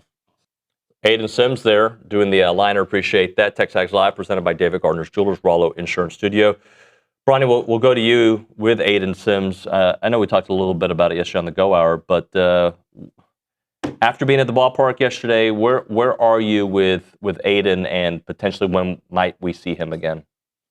Yeah, I don't think we're definitely not going to see him this weekend or next. I have trepidations about his outlook for the remainder of the season just because of when he got shut down and kind of the abrupt nature of it. I say abrupt. And you go back and look at his outings, the pitch count had steadily gotten tighter and tighter. I think that was probably an indicator that there was some sort of fatigue happening. Now, to the degree of that fatigue, which it's bothering him, we don't know that yet. Coach Early, all he said is tightness. So you can make an assumption that means elbow tightness. It could be lower back tightness. We don't know. But until, they're going to get him off his feet, get him some rest. I'm sure he's talking with doctors to try to address whatever issues that he's having. But the goal at this point is to get him ready for a regional. I think this team, hosting a regional would be important because you're playing in your home ballpark in front of your home fans, and I think a regional setup for how this team is constructed is tougher than a super regional. If you get Aiden Sims back, I don't care that A&M has to go on the road to just about anywhere in the country. A&M, with the talent they have offensively, can win a 2 out of 3 against anybody. Getting out of the regional is the tougher hurdle to me. And they need Aiden Sims to do that, no question. Exactly right. I mean, that's where the level of play that you get each and every week in the SEC gets you ready for super regionals like no other conference. Maybe at Georgia Tech, maybe North Carolina, you go there and you're like, I'm Virginia Tech. I'm a team that's trying to get, a hosting situation. A couple, 3 times out of the year, I go make a run. And I go see what it's like to see that. Each and every week, you see the exact same thing. There's a reason why this week Ole Miss and Alabama are playing and Georgia and Auburn are playing. And you're looking at it as like, are they going to see anything in 3 weeks that are as tough as that? Maybe if they're playing them again. Maybe the NCAA sets it up where the SEC is playing a bunch of super regional rematches, but each and every week. And when you're a team that has won 2 out of 3 at home and on the road like Texas A&M has, then you are more prepared for super regional play than you are when you have to win 3 games. That is the difference between what is going on this week. If it was super regional and you got hammered in the first game of the super regional, this A&M team still has the ability to come back, especially if they have Aiden Sims. My question is, what does the NCAA do, because they've done it in the past, if they determine that Aiden Sims isn't going to pitch anymore for you? I'm not talking about the A&M saying he's not going to pitch, but I'm talking about like John Stilson when the NCAA said, we're not going to seat you as high as you are because we don't think he's going to pitch anymore for you. That is something that the NCAA does because they always have the ability to put an asterisk on everything you've done and says, well, that team's not going to be playing this weekend. So to having your Florida point State about, football. Yes. Devin Travis. To Scott's point about bouncing back because of Aiden Sims, A&M has dropped the first game of the series 6 times this year. 4 times they have forced a decisive game 3. And Aiden Sims has been starting that middle game for you most often. That's pretty impressive, and twice they've ended up bouncing back to win the series. So that gives you confidence and gives you at least a sign that you can do it. It's possible. But And you some of got to those- have him. But some of those, Aiden Sims was still your third guy. There was a point in time in your season where Aiden Sims was your third guy, and he was the one. He wasn't the one pitching in Game 2, and A&M was still able to win. And you feel those and games. if you go back to the first SEC series of the year, you feel good about Game 3 in Norman with Aiden Sims on the bump if he's not pitching in a tornado. I apologize for thinking like this, but does this change the way we look at Clayton Freshcorn and how they use him this weekend? We saw it differently last weekend. I think after his outing last week in Oxford, he was extended. You knew he had that in him. Still important to me that he can possibly impact 2 games in a single weekend. However, if you get to a spot tonight where you're up a couple runs after 5, and you don't really feel as though you can trust anybody back there not named Clayton Freshcorn, go get the win when you can and figure out the finale later. 17th win, and before that, that's like I said earlier, the 17th win completely changes A&M's position in the conference tournament and going forward, and changes how you are perceived. 18 is wonderful. 17 changes what you do because you don't have the half game on where you end up in the conference standings. And the crazy thing about everything's like pitching focused today, as it should be. Like that's the biggest question mark. It's been the biggest question mark for most of the season. In the games that A&M gets good to really good pitching, they win. Like, how many games have they lost where you went, man, the pitching was really good, the offense was bad today? Yeah. Oakland, but they won those games. It was Penn. Penn. Yeah, you're right, Penn, not Oakland. But it was so, and the crazy part about the offense is that you're doing it with a completely reworked infield. We're 42 minutes into this segment, and we have not commended Boston Kellner for the toughness he showed last night. I don't remember much of it. I mean, Jay's playing with a broken hand. But for him to go out there with that setup, it looked crazy and clearly not 100%. So you went out there last night with an infield that was vastly different than you thought it was going to be, than it was 6 weeks ago. And they are still putting up really good offensive numbers that could get better. When's the last time Jorian Wilson hit a ball in the air? He's gotten some hits, but the ball's backing up on him. And these are stretches that is normal for any hitter to go through, and especially a true freshman. But there's still another level that this thing can go to if Jorian can get going again and you get Partita back. Man, like, there's plenty of reasons to be confident about this team still, especially when they're facing non-SEC competition in the postseason. But it's hard for me to imagine that this team can reach their ceiling without some of these guys that are on the shelf getting back to themselves and back on the field consistently. And I want to speak to, I know, and y'all know how tough Brody Green is. Okay, got hit in the face multiple times here at Texas A&M. Okay, for me to see Boston Kellner go out there in the same situation with whatever the technology is today that is different from what Brody had to go through, that's tough. And that is talking about some stuff inside him that isn't batting average and how hard he throws and how he feels. There's something inside of him that you want to look at a guy that's going to be the next Gavin Grahovic as being a leader on your team. Those are the kind of times and situations where they put themselves out there saying, I am a leader on this team, despite the fact that I'm at the end of my freshman season. Look what I'm doing. Like Jace last year. I don't care what my hand looks like. Tape it up. Let me go out there and look what I'm doing for this team. Boston Kellner's doing that right now. Think you don't understand how important guys like Boston Kellner are for maybe a guy like Jorian Wilson. And I'm not trying to pick on Jace, but Jace is just better when he's got some other guys that can take the onus of being the face, being the spokesperson. It allows Jace to play better. So that's where you also, missing Grahovic and Sorrell last year was a detriment to Jace because there wasn't as much protection around him.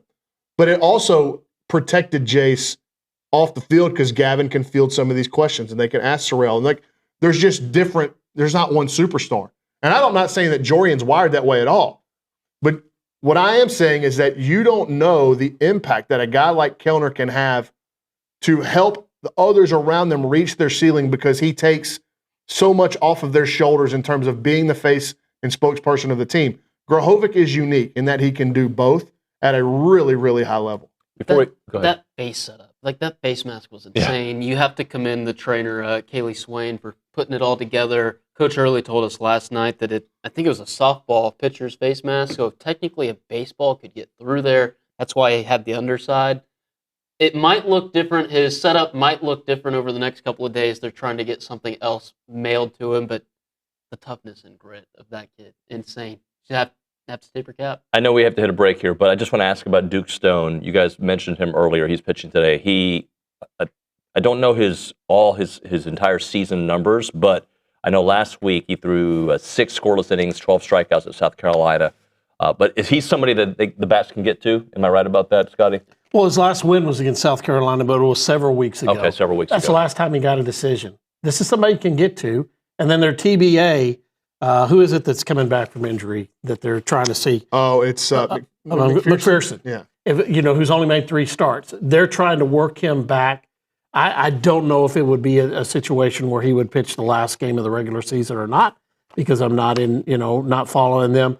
But you have the opportunity to get after a guy it's been a while since he had a winning decision, and you have got to attack them. You have to think, we got after your number one guy and some leverage guys in the bullpen, and we can have success with our attack in game 2 and game 3.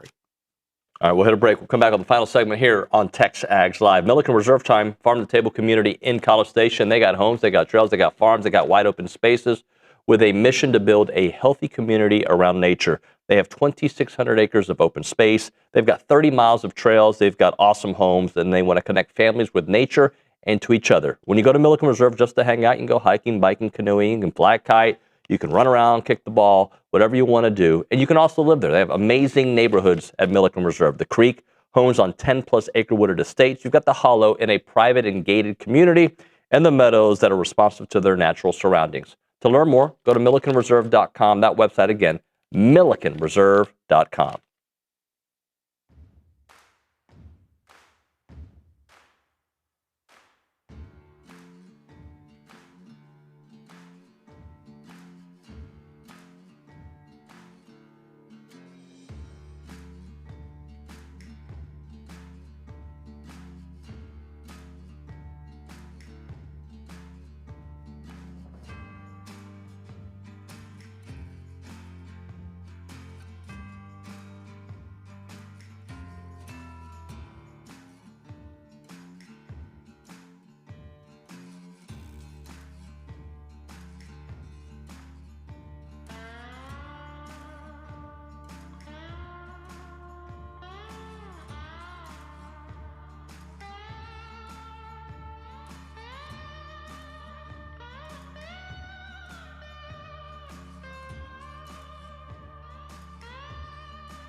Just fire me.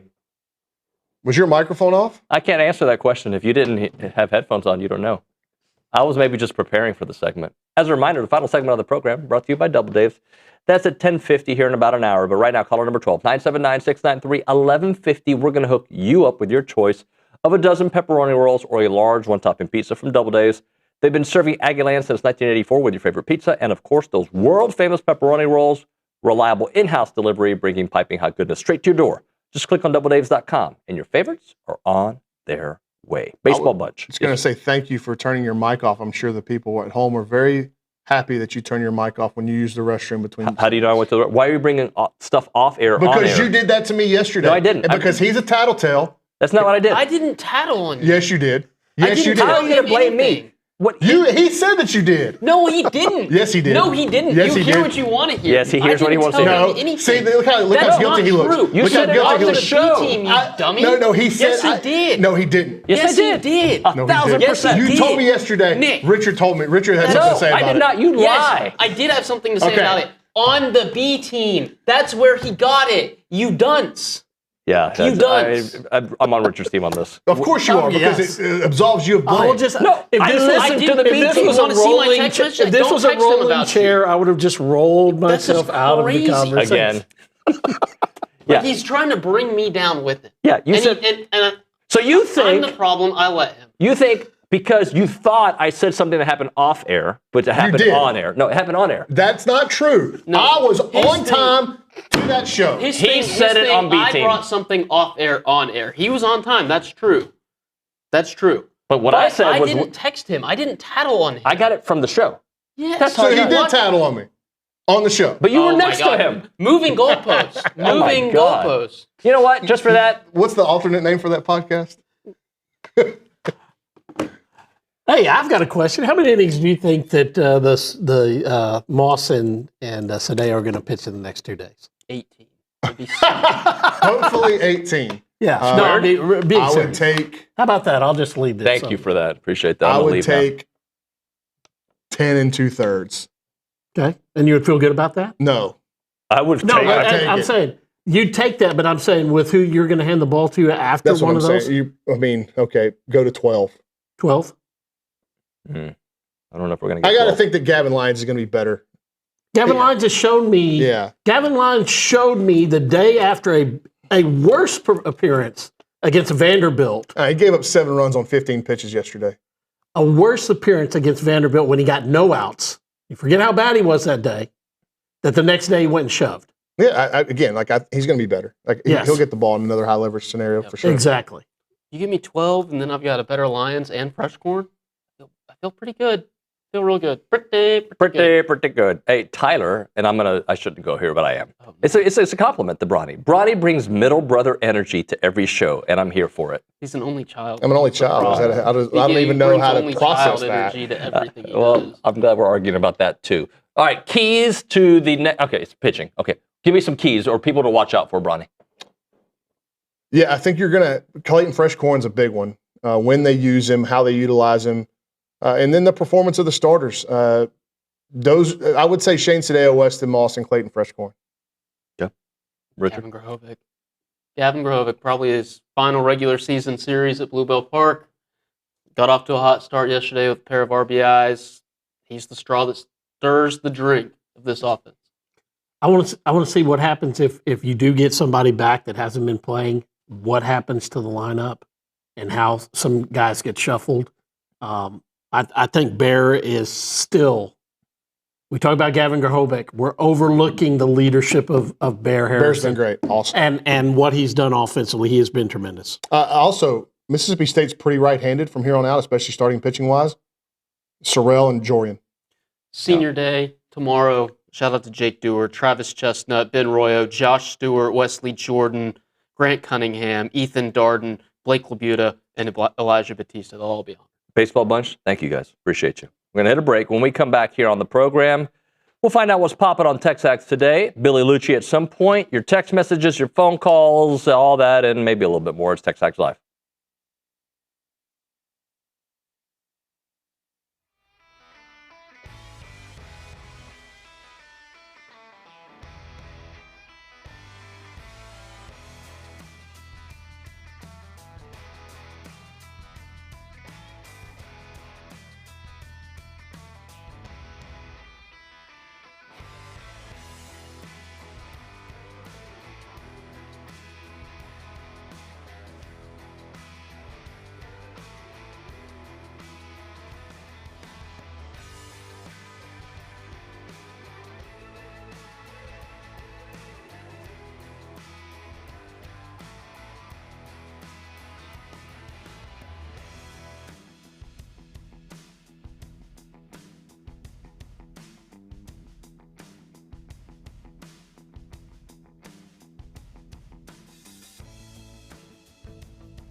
I promise he's on time. It's TexAgs Live. We are presented by David Gardner's Jewelers. We are in the Rollo Insurance Studio. I feel like I'm yelling. Let's go to the Angry Elephant News and Social Center. I'm Ron Burgundy. Hey, Kayla Gaither, can you tell the people what is popping on TexAgs today? Of course I can, because it's never a better time to be a TexAgs premium subscriber.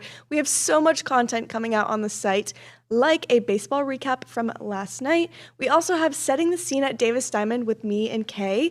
We have a softball advance for today's regional. We have the full B-team show from yesterday. I promise it's worth the watch. I was there to see it myself. And we have OB's graduation article on the site. Then later today, Jason Howell's 3 recruiting things are coming out. We have more radio content. We'll have content from softball, baseball, and tennis today. So lots of stuff to keep up with. Just content. Also, if you have not signed up for our preseason kickoff and you are a premium subscriber, please go to the premium boards and sign up for our preseason kickoff on July the 25th. It's going to be great. We'll have all the coaches there. It'll be a fun event. With that, we welcome the executive editor and co-owner of TexAgs, Billy Liucci, who's here in studio. Billy, very early and bright morning to you. Hello, sir. Well, on time. Well, I'm impressed. This is now 3 or 4 shows in a row within 3 minutes of the show starting. Well, that's an incredible record. What happened was today you caught me perfect. It was the perfect storm because I was too late to, I'll get a little, I'll play a little fast and loose, as you know, with times. Mm-hmm. And if I have like 17 minutes till show starts, I'll think I can stop somewhere and like get a sit-down breakfast. Yeah, my wife's the same way. And so it was like within that window where it was like, man, you're going to be like 20, 25 minutes late if you try this. And so I was like, what you've tried before. But normally I wouldn't leave the house and I would just say, all right, I'm going to be 20 minutes late. So I'm just going to stay at the house, grab a little something, and then go and be 5 minutes late. My perception is you leave the house as the 9:57 segment ends. That's my perception. Not quite. Okay. If I'm leaving the house, I'm leaving it like, the aim is like, it used to be 9:52 because it used to start at 10:06. Yeah, that's true. And I think, in the couple of years since it's done that, I've yet to adjust adapt. Yeah. So yesterday, 39. And I also know how much it pisses off certain people. Like there's certain people that just will let anything make them mad, like genuinely mad, and make it, not you, but like make it into like to where it truly bothers them, where they have to verbalize it and then make it personal towards me. So you're the people I do that to. I will sacrifice being late to piss you off more because I just have zero. For us, it's a bit. It's kind of a bit for us. Yeah. Anywho, I literally listen as I'm driving in. What do I make my comments? And you say you're tap dancing and make your comments. At some point, Billy Liucci on the show. 39 minutes basically determined the game yesterday. A&M scores 11 runs. 39 minutes. Is that how long it was? Yeah. But that was a long, like 59. Yeah, long inning. But the pitching is definitely worse than it was, but there's reasons for part of that. I mean, you're not as deep, but yesterday was bad, man. Yesterday was really bad. As bad as it can get, bad as it's ever been in SEC play in an inning. With one of your dudes that you trust in Gavin Lyons. Yeah, that's the really disappointing, like demoralizing part. And was it last weekend? Didn't have a good outing either. So it's just they're in like DEFCON 1 for the whole season now. Yep. I mean, I understand. Like, first of all, don't get swept and then lose in Hoover and beg them to not give you a regional. I think A&M's fine with a regional, and I like to think they're not going to get swept. I like to think like, can somebody step up this weekend? Can it be Moss? Can it be Sadeo? Can it be, I don't know how many pitches you don't need to look it up, but how many pitches did Darden and Lyons throw? Like, can you go back to them on a Sunday and say, hey guys, like, to me, I know sometimes you just don't have it. And I know sometimes teams just have a hot lineup, and that was what we've seen A&M do that. But that was ridiculous. That was like light batting practice. I would line those dudes up and just ask, like, who has the pride to go back out there and on Sunday and show up. I would challenge that like I would, as a coach, I would challenge them in that way at this point and just say that was the worst performance I've ever seen. I know pitchers can be fragile a little bit, but I would say, who has the pride to go out there and save this weekend for us, or win a series, depending on how today goes. But I would just call them out directly, not in an embarrassing, belittling way. And that, there's something to be said for that sometimes too. But in this instance, I would just say that was as bad as I've ever seen, as bad as you guys have ever been a part of. You have a chance to make up for it. Now, who wants to do that? Like, who wants to go out there and face those same hitters and show what the hell you're made of? And so that was embarrassing on your home field to let a team come up and just hit like that. Darden threw 31 pitches and then Lyons threw 27. Yeah, so they can absolutely both be back. Thank you. And Darden, you can argue, people are like, well, should you have taken Darden out so soon? I mean, it was bases loaded, nobody out in a game where you were, as soon as that happened, you were going to probably take him out. I also understand, like, I thought Darden threw fairly well. He had those 2 nice innings, and then it was the third, right, where he. Yes, it was the third inning. Yes. He had 2 nice innings, really nice, actually. And then he gives up, a sharp hit ball to second baseman and a single, and then the bunt happens. If you make that throw on the bunt, it's second and third with 1 out, and you're not making a change. So I don't think Darden was the one guy that threw had to me an encouraging outing, and the rest of it was just like, holy cow. But there's 3 games for a reason, and they got beat every bit that bad by Auburn and came within a run of winning that series. Sure did. So and you lost on Friday. It doesn't matter if you lose by 7 runs or 1 run. They lost Friday to Ole Miss, came within a run of winning that series. They lost on Friday at Florida, won that series. So it's doable. But you're wounded, Billy. But you had Aiden Sims pitching on Saturday in every one of those series I mentioned. And that's the problem. You don't have Sims. So it's going to take something pretty extraordinary, something pretty unexpected for them to win these next 2 games. But it's baseball, and they have the potential to win a 12-10 game if they have to. And also, I think Mississippi State's pitching should be significantly less than the guy that was on the mound yesterday, who's one of the best in the SEC. Well, Billy, if I were to ask you who the 2 better pitchers on this staff was coming into the season, we probably would have said Weston Moss and Shane Sadeo. Okay, they've had rough seasons. They've had some really nice moments. Weston Moss not that long ago. If these are the 2 guys that are going to pitch today and tomorrow, you have 2 guys that you have counted on before to win big games for you. They just have to do it now because the margin for error is 0 if you want to be a top 8 national team. Yeah, and maybe those are the 2 that you have that conversation with that I just said. Like, it hasn't been your year. Again, I thought it was a concern going. I said it a million times that Moss was so good.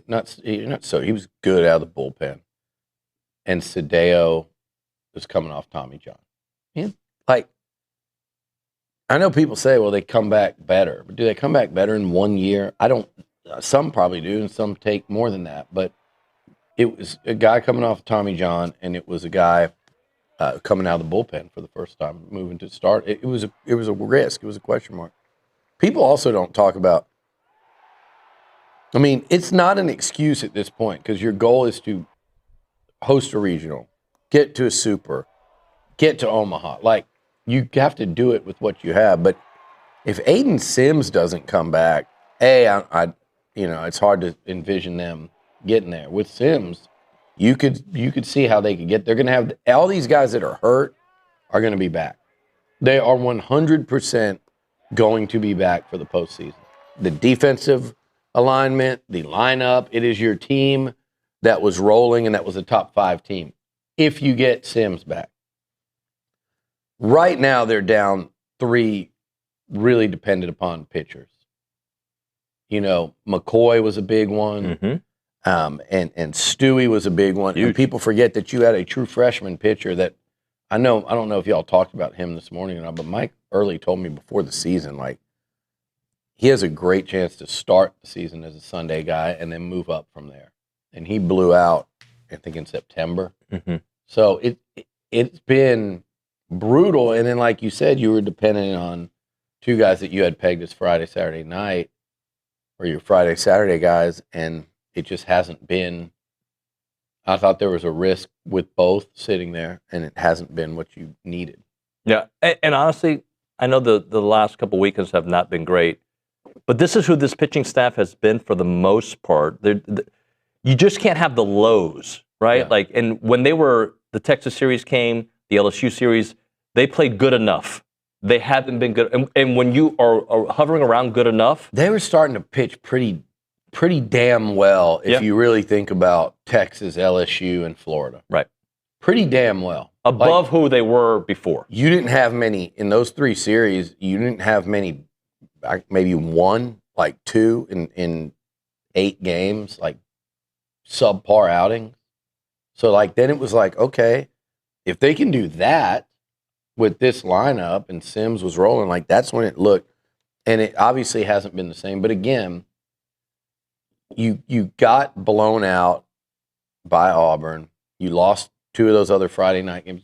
The last 2 weekends, you lost series by a run to a team that's a great shot to go to Omaha in Auburn, and to a team that's going to be in the postseason in Ole Miss in a tough environment to play them.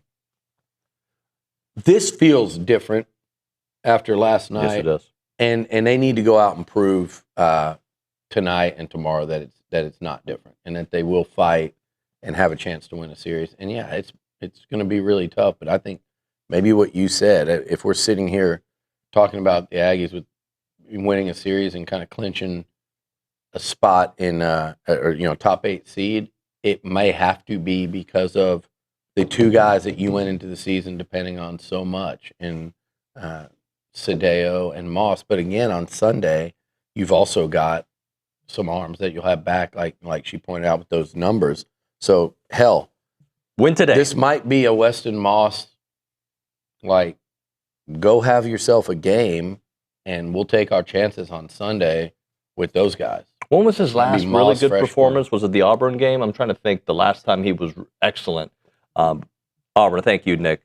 Yeah, no hitter until the 7th. So, and that was a game we were having similar questions like, what Weston Moss are we going to get? Yeah. And he came and he delivered. So can you get a Moss fresh corn game and then have all those guys Sunday? Then all of a sudden, if we were doing Saturday, if we were doing a Saturday morning show, we'd be sitting here probably decently optimistic at that point. So it can change in a hurry for them. Well, and I also wonder, I asked this on the baseball bunch, Clayton Freshcorn, how they use him change this weekend based on, he's your best pitcher, right? Mm-hmm. Like, and the baseball bunch, I think all 3 kind of thought, well, you want him to impact as many games as possible. So 5 innings in one game is probably not going to, we saw it last week, but you want him to impact multiple games. But if you do win today and you only have to use him for an inning, I wonder what that looks like on a Sunday for him.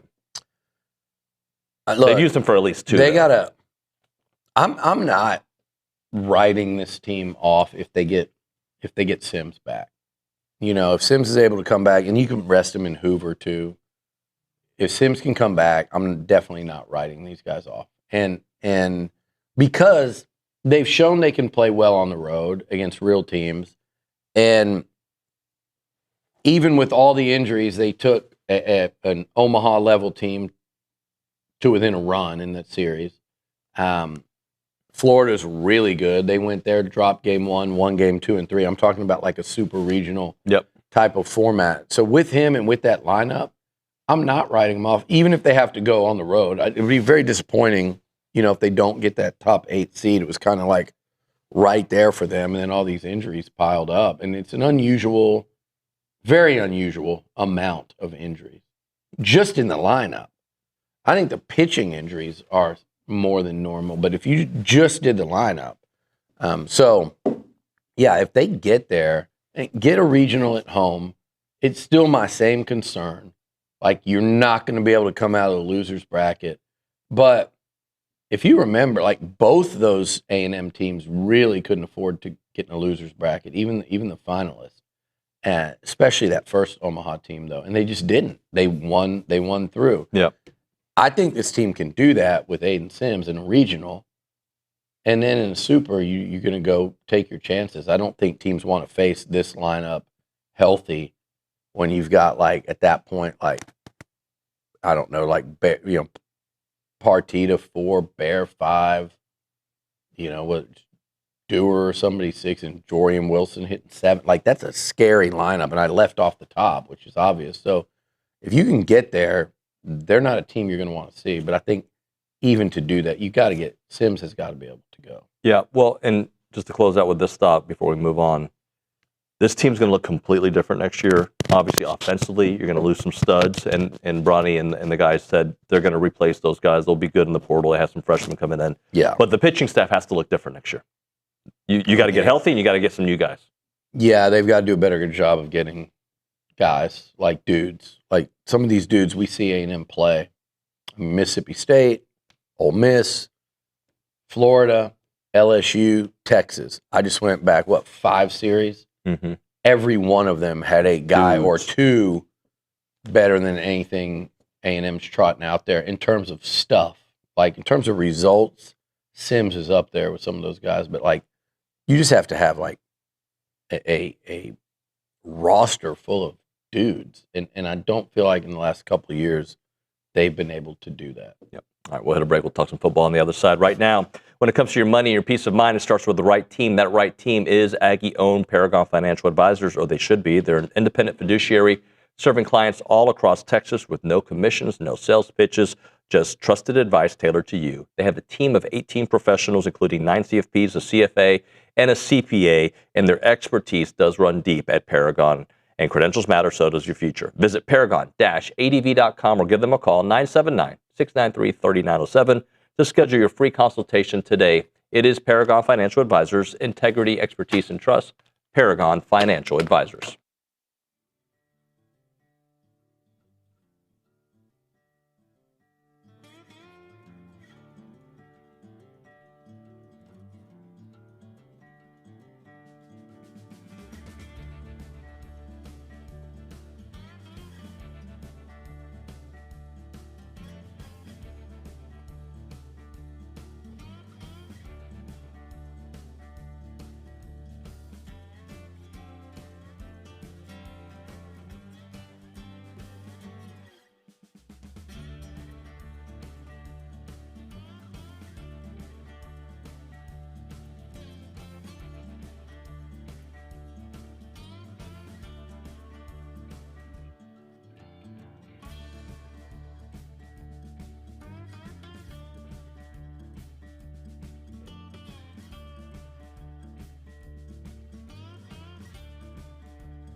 Welcome back. TexAgs Live, presented by David Gardner's Jewelers, Rollo Insurance Studio. Billy, earlier I did a segment on what the college football playoffs do for expectations and for coaches' tenure, right? If they do end up expanding, right, to 16 or 24, I don't think people are stupid. What do you mean? That they're going to be like, oh, he made 2 playoffs in a row and he's like the 22nd team in and one. Well, I was curious, what does that do, right? So do expectations change? Nick had this written out for the topic. Do expectations change at A&M with an expanded playoff? Is just making the playoffs good enough if you keep expanding, if you get to 24? No, absolutely not. I think that, I don't think the people around here or at major programs are that stupid. Good luck, or God bless you if you had a program that doesn't realize that the playoff field went from 4 to 24 in the span of 5 years, and they fall for that and go, our coach has been to the playoffs 3 years in a row. Well, he was the 20th team to go, the 18th team to go, and the 14th team to go, and he got eliminated all 3 times. No. So I just think you change your definition of what success is. It's with Bucky McMillan and basketball, getting to the tournament this year was a real accomplishment. Winning a game was an even more significant accomplishment. We're going to get to a point in his tenure, just like you do with any, where you expect them to ascend further, to advance deeper into a tournament. And that's a compliment to what Bucky did in year 1. I'm not saying, no, they have to go further in year 2, but that's the goal. And the goal, I think, for A&M basketball, because we're 20 years in to them kind of regularly being in the tournament, is to sometimes advance to the second weekend at least. I know for Bucky it's Final Four or bust, but just realistically, just getting in anymore, especially with the expansion, what does that really mean? That means it probably means you finish in the top 9 or 10 of a 16-team conference. That's all it means. And the same thing with baseball. Nobody that's a fan of A&M right now is going, well, we're in the postseason, and that was the goal. That was not the goal. Not even after how bad last year went. The goal is to, I think, probably host realistically, if you said host a regional, win a regional, I think everyone would have said that's a really good second year there. But the goal year in and year out is Omaha.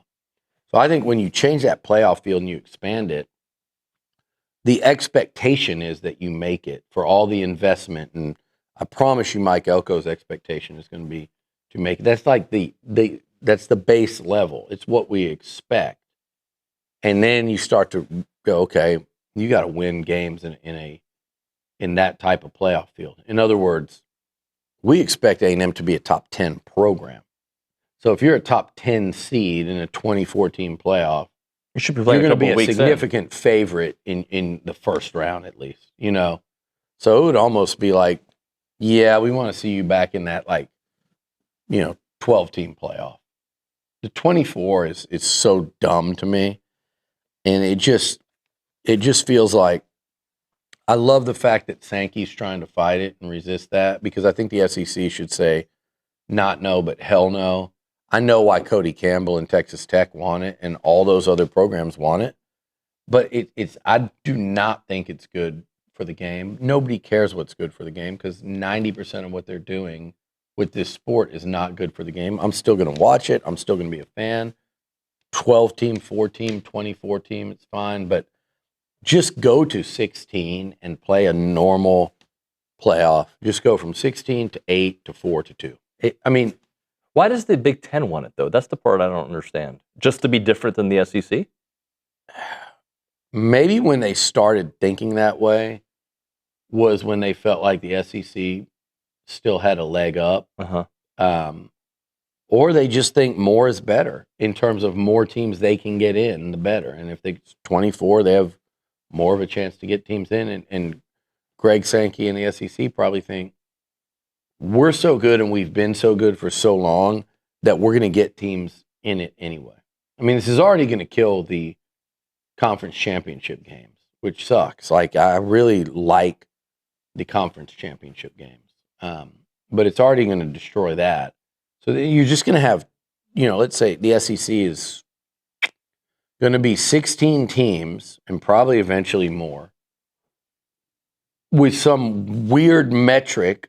It's going to be completely imbalanced in terms of you're in first place, I'm in second place, she's in third, she's in fourth, fifth, and it's like half you guys didn't even play each other. Oh, it doesn't matter. We're all going to the playoffs. I like conference champions that are legit, that are won on the field. I like games in Atlanta. Hell, I like Big 12 championship games. And the Big 10, like the whole thing is just gotten, I didn't like the ACC championship the last couple of years, but that's on them as a league for just being terrible. But in terms of it's going to kill conference championships, it's going to be a participation trophy to get into the playoff. I don't want to hear anyone, and myself included, going, "Oh, they've been to the playoffs 3 years in a row." It's going to be more like, "Hey, they were a top 10 team 3 years in a row." Right. That's going to matter to me. Is like, what are you seeded in those playoffs? Where do you stand in the Southeastern Conference? And like I said, the standings almost don't even matter because you just have so many teams tied at 6-3 and a couple at 7-2. I don't want an 8-4 team.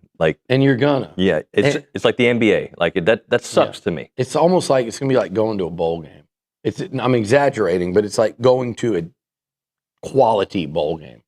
But to me, this is what I want to know about A&M football in the 16 and 2014. I want to know that Mike Elko's built a top 10 program over like any 3 to 5 year stretch. You say, who are the top 10 programs in college football? I want A&M mentioned in there. I want to say, who are the best teams in the SEC in any window? And I want it to be Texas A&M to be amongst that group of like, say, 4. Because whether it's a 16, even a 12, as we are now, if you're in that top 4, you're in the playoff. And you have a chance probably to compete for a national title. And so, and when I talked the other day about who are the teams in the SEC that over the next 5 years you think are going to win at the highest level, and it's still Georgia, although I don't know, Kirby Smart needs to keep his guys from getting arrested. He's clearly gone down a path, and you can say what you want, like the Athens police and stuff, but he's gone down a path where he's no longer like too concerned about quality and character of people he's signing. And it's even more fascinating that A&M and Texas continue to go into the state of Georgia and land like high 4- and 5-star caliber recruits right and left. Also tells me he's going a different direction in NIL. There are some interesting things going on there, but I would still leave Kirby at the top. I would put, then I think it gets real interesting. Texas will stay there if they've got to achieve this year. If they don't, and if they miss a playoff second year in a row as preseason number 1, I think that mood, that vibe, that energy of that whole place changes significantly. I think they get there, okay? But if they didn't, so I would put Texas in there as well. And then it gets really interesting. A&M and Elko might be next if you're looking at the whole league. Some people will say Lane Kiffin and LSU, and I'm okay with that. But I think those could be the 4. The other one that everyone would say, and it's TBD, is Bama.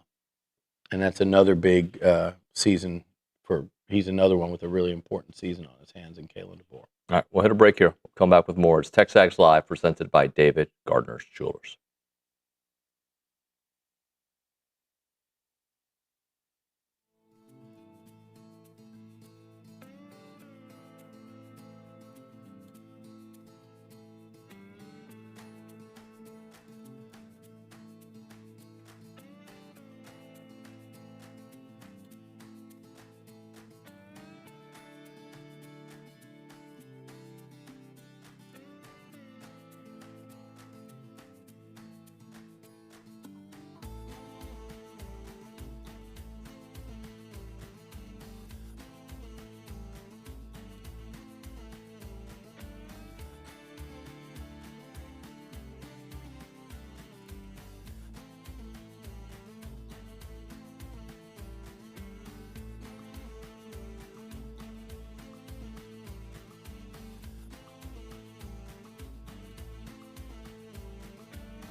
All right. I don't like. I think I do like, but I act like I don't like. I don't like bringing your beef on Twitter to the show. But can you catch it? I only saw a response. I don't know what I did. About no, you didn't do anything. Something about DKR and people were mad at you for having an opinion on DKR. What was that about?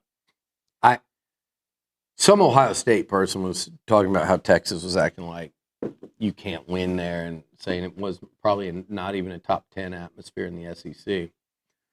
And it devolved into Texas is 19-1 in their last 20. And it's hard as an Aggie to say this because they beat your number 3 ranked team at home. But there's a reality to it where it's like, is that win over A&M the only time in those 19 wins that they truly rose up and beat a team that and this started a whole nother argument. It's like that they beat a team that was better than them. And then they started going, you really think A&M was better? Did you watch that game?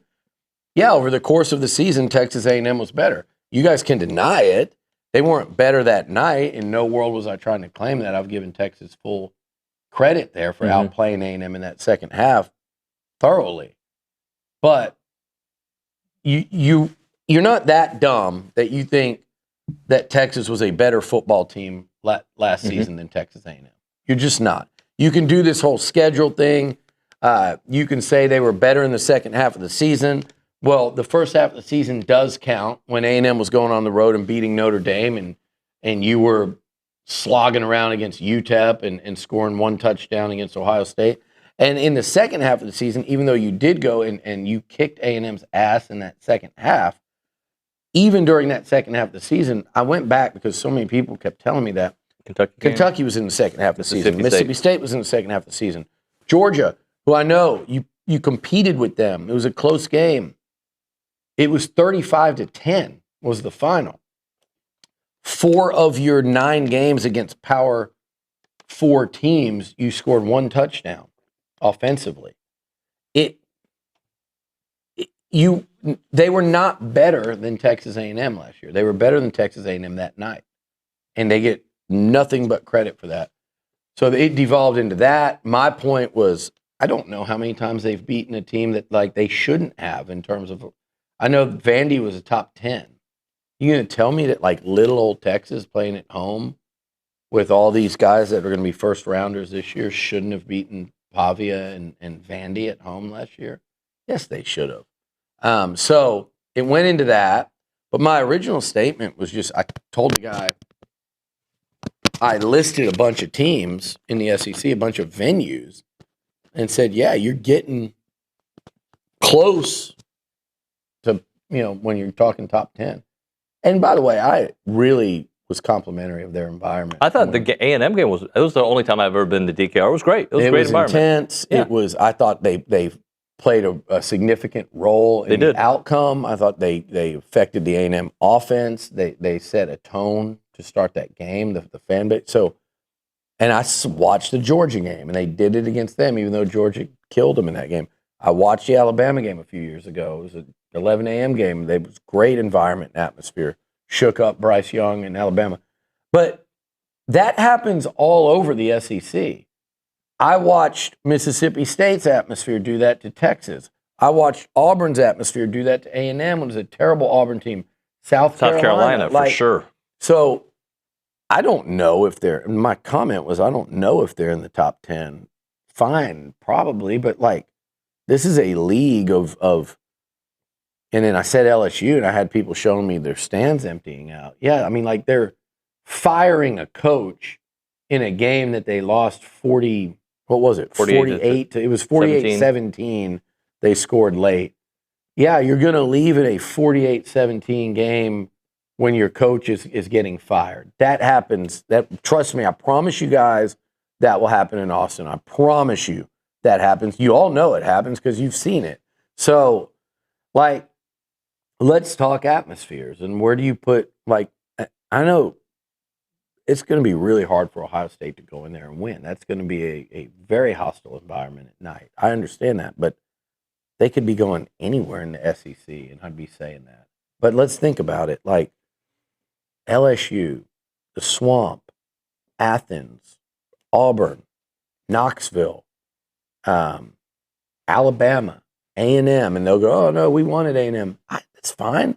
You had a top 4 team. A&M was in the first year of a head coach. Like, A&M, I'm already to 7, so you're at Texas. I don't know that I'd put Texas over any of them. South Carolina. South Carolina's incredible. South Carolina is tough. The 2 times I've been there. And now you're at 9. So I don't know. I mean, the guy said wouldn't be in the top 10. My point was that's an interesting conversation because I could certainly see where they'd be 8. And I'm not even saying they are. Like, to me, Bama's an interesting one because I love going to games there, and I've seen it be. I've only been to like 2 night games there, of all the times we've been. But Bama fans, I think they were so good under Saban. There is a little bit of like they don't. I'm sure when they play LSU and LSU's up, that's 10 out of 10. But again, that's Texas. That's anywhere we're talking about. But like game in and game out, I think they got to where even in the SEC games, they lose that sense of desperation and urgency walking into the stadium. They go in expecting to win. I think that gives you a little. It takes the edge off a little bit. But yeah, I mean, Bama certainly. I can't sit here straight face and say, well, DKR is a better environment than Bryant-Denny Stadium. I know people mention, well, yeah, that amazing environment that Kyle Field is. You've lost a bunch of games there against good teams, and my response to that would be, well, a lot of times A&M didn't have a very good team in those situations. And also, if you just look at the South Carolina game this past year, didn't feel like people left when it was 31-3. And I think other venues, Luckily, people do. It was only 33. Yeah, 33. Excuse me. Yeah, 30-3. But other venues, I don't know if you get that exact kind of atmosphere in the second half of that kind of game. Yeah, I mean, that reaction cracked me up, and then it devolved into like several ensuing arguments and debates, which it's not surprising, but at the same time, they got super defensive about, hey, why can't you just go, our environment has gotten light years better, and you yourself, meaning me, have said that. I've acknowledged that, and it's not like I was beaten into saying that. I was really complimentary of the place and how far it's come. That's a credit to Del Conte. It's a credit to their program being really good. Yep. They're in the SEC now. That tends to change things. You kind of have to step up or else. But yeah, it's not there yet. And I think most honest Longhorns would say, and some were in my mention saying that, like, man, it's really good for A&M, Georgia, and Alabama. It's really good, but other times it's fallen short. And eventually that's not going to be the case. But if I'm a Longhorn, I'm just happy. I talked to one the other day that I hadn't seen in a while, and he was like, man, the SEC is so fun. And these same people that are doing that were on my ass for 12 years every time I tried to say there's no comparison between the Big 12 and the SEC from a fan experience, from an interest level week to week, from the off-season interest and spotlight. And now they're all seeing that. And to their credit, not just credit, but like good for them in terms of, hey, you guys are also actually really good, so that makes it even better. But like how much cooler is this than where you were? Right. And I've only been saying that for 12 years and got shouted down every time, just like I did on this one, where, again, I think I'm absolutely right, and I think a lot of Longhorns, they'd argue with me about 10, but I never said they were outside of the top 10. I said it's an interesting conversation. Yeah. I think they'd be 8. In my 5 years at TexAgs, the places that I've been to, it's probably that particular night is in the top 3 or 4. Yeah. Okay, because it affected the game. Yeah. I still think South Carolina, because we didn't know what kind of team they were the year that they almost made the playoffs, is the most impact I've seen from a fan base on a game since I've been here on the road. I think Tuscaloosa was pretty darn good a couple years back when Evan Stewart had a chance at the very end. So. That Texas game, too, and I agree with you, it was really great atmosphere. That Texas game was also the first time Texas A&M had been back there since 2010. And it was also an A&M team that was coming in undefeated, trying to clinch a perfect season. Like, it was the perfect storm for an environment, and credit the Longhorn fans. They rose up, you know, and their team, but didn't have you weren't the better team last season, which is another part of that argument. All right, we'll hit a break. We'll come back with more. One more segment here on TexAgs Live.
Billy, about 6 minutes ago, Ross Dellinger from Yahoo Sports tweets, attorneys representing Texas Tech quarterback Brendan Sorsby have notified the NCAA with a request for an expedited resolution for reinstating his eligibility over sports gambling allegations and informing the association that a legal challenge is imminent.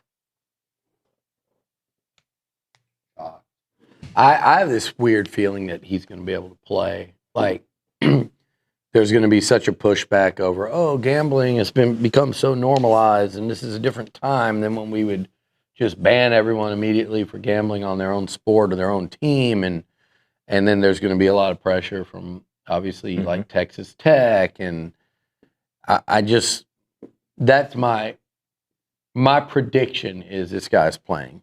And I mean, I don't know where, I do know where I stand on it. I stand on, I think it's ridiculous how scared everyone is to discipline and hold people accountable in today's world of college athletics.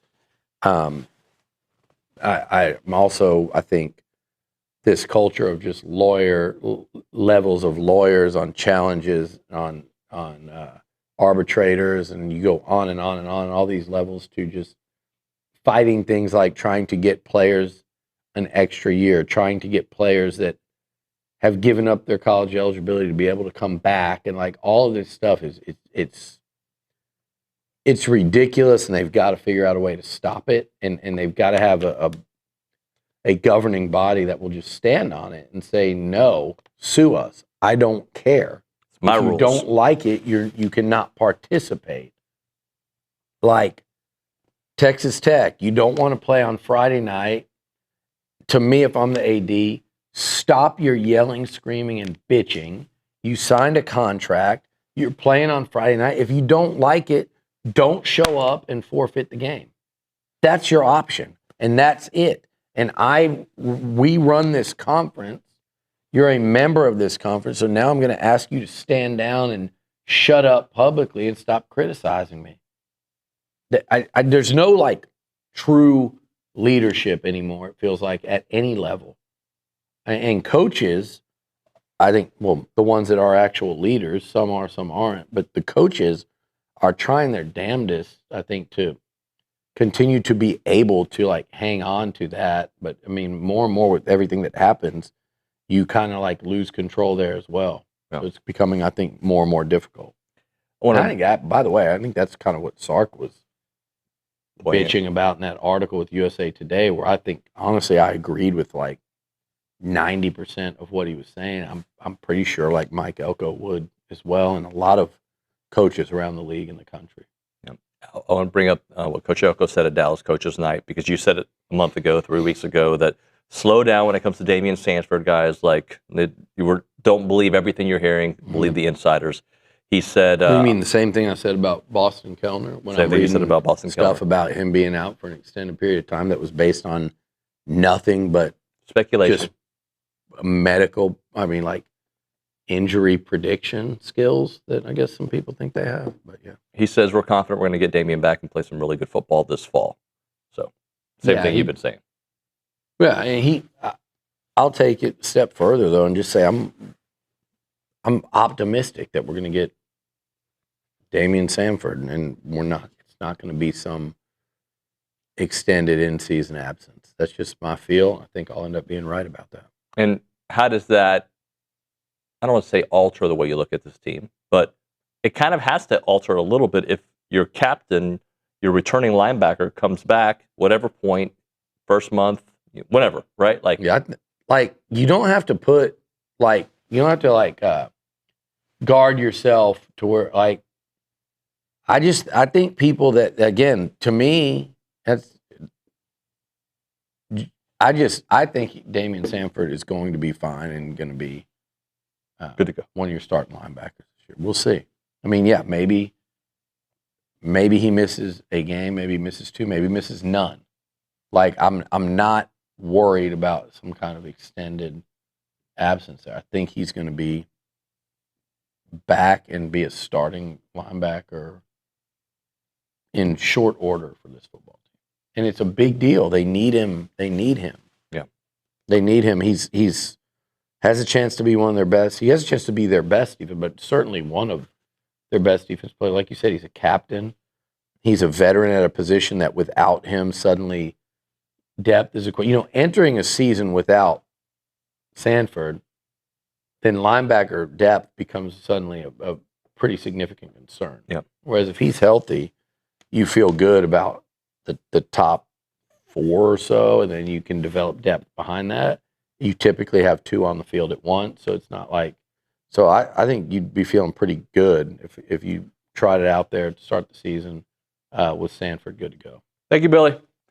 We'll see you guys on Monday morning. Thanks for watching and listening to TexAgs Live.